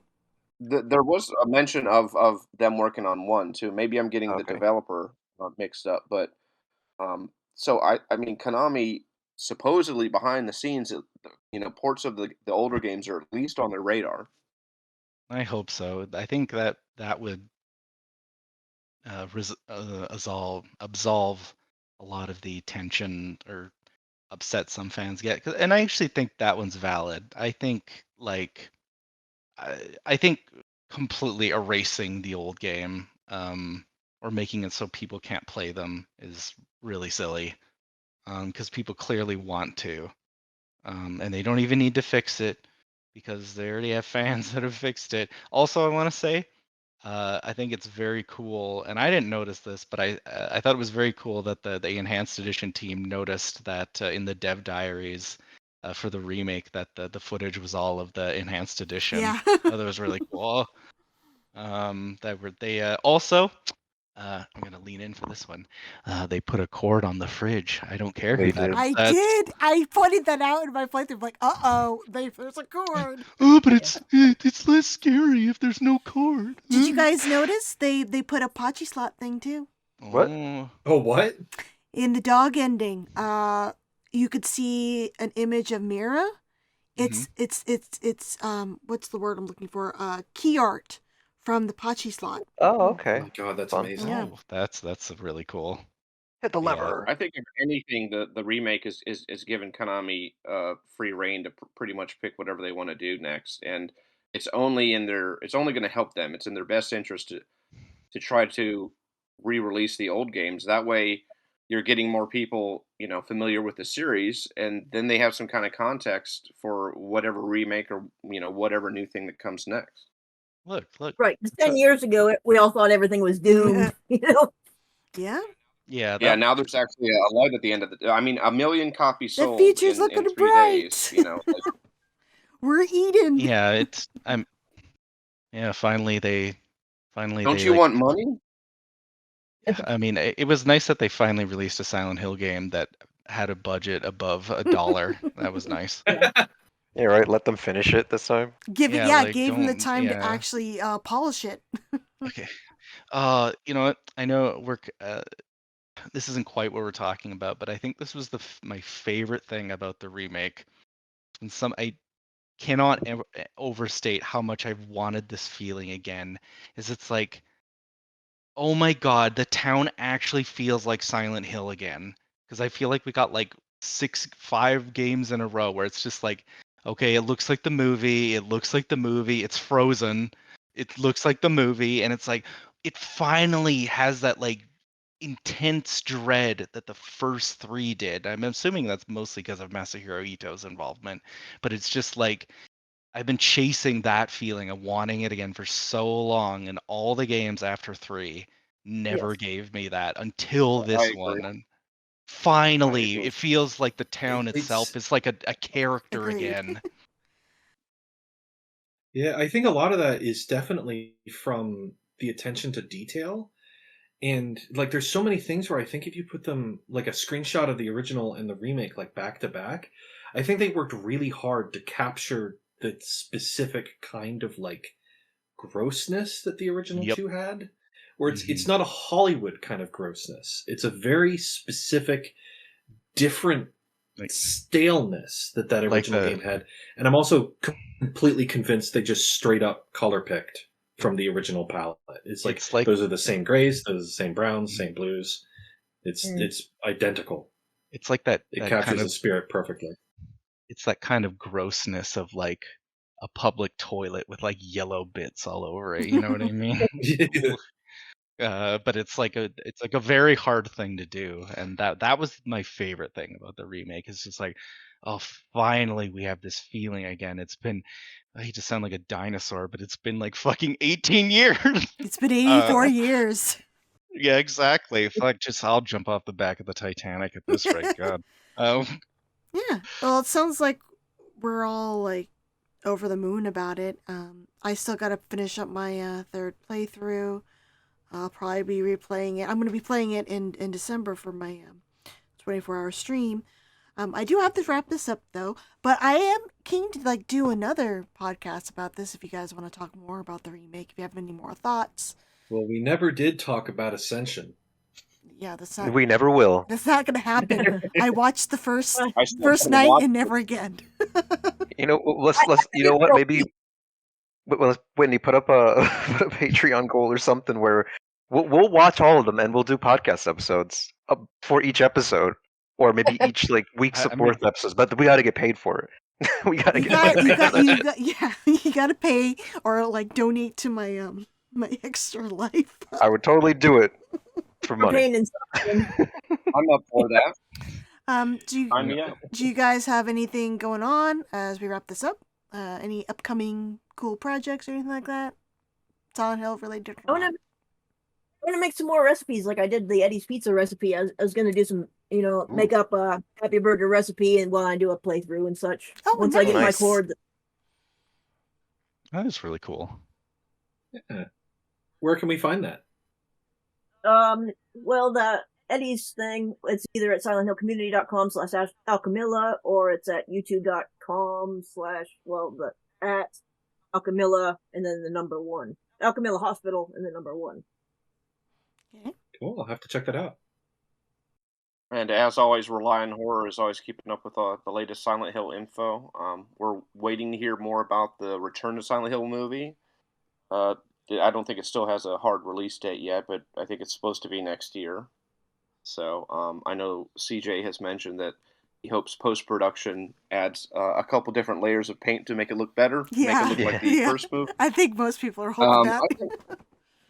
I think it looks okay right now. I mean, anytime you see behind-the-scenes footage, it's going to look, a little basic compared to the finished product. But, yeah, we're looking on more word from that. And there's a personal project that's Silent Hill related that I've been working on for the site and my own channel that I've actually been working on for years. This is the first time I've mentioned it publicly on the podcast.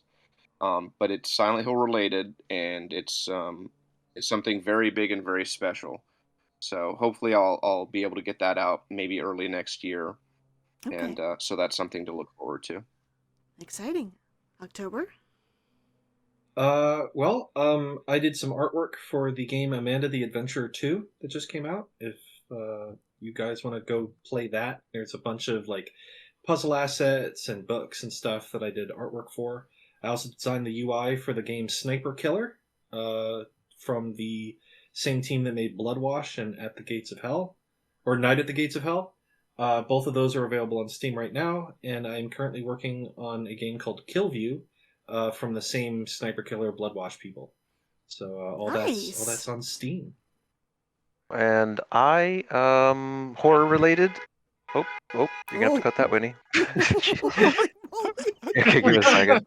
Let's give it that a second. Horror related, but to get hit by a fucking car. All right. I might keep that in because it was pretty funny. No, it's really. That's the car ending. Yeah. Okay, horror related. I do PR for Night Dive Studios, and you could pick up their latest horror game, Killing Time Resurrected, and next up we have The Thing Remastered coming out sometime soon. We are specifically not saying the release date, but just stay tuned for that one. Okay. Kyle, do you have anything?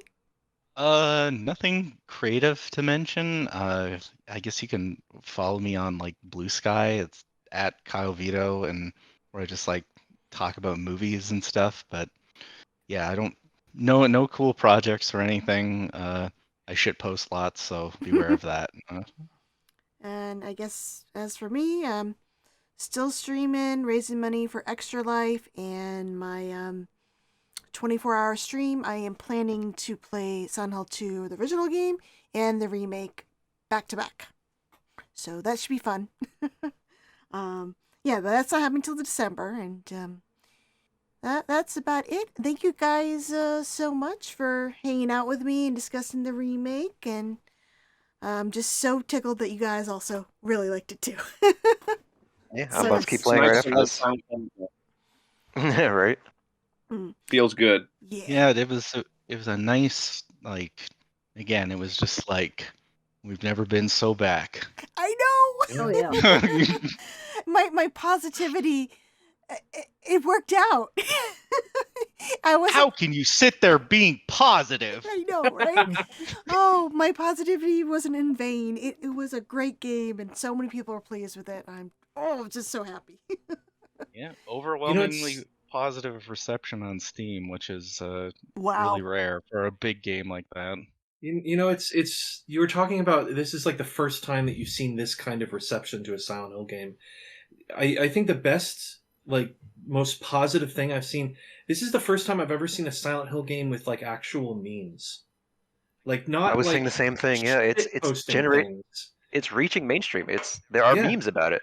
Like actual like real fan art from people that aren't making fan art of like the old games, like people like creating and doing cosplay and stuff everywhere. It's not just the Silent Hill subreddit anymore, it's everywhere, and people are theorizing, and I have people messaging me and they're like, hey, it's my first time playing and I kind of thought this, do you think this? It's really exciting to see joy.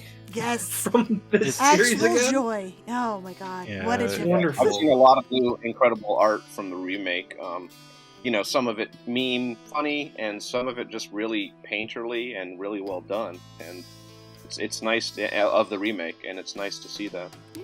It's a really, really awesome energy to carry into Silent Hill F whenever that happens. Yes, I'm excited about that one.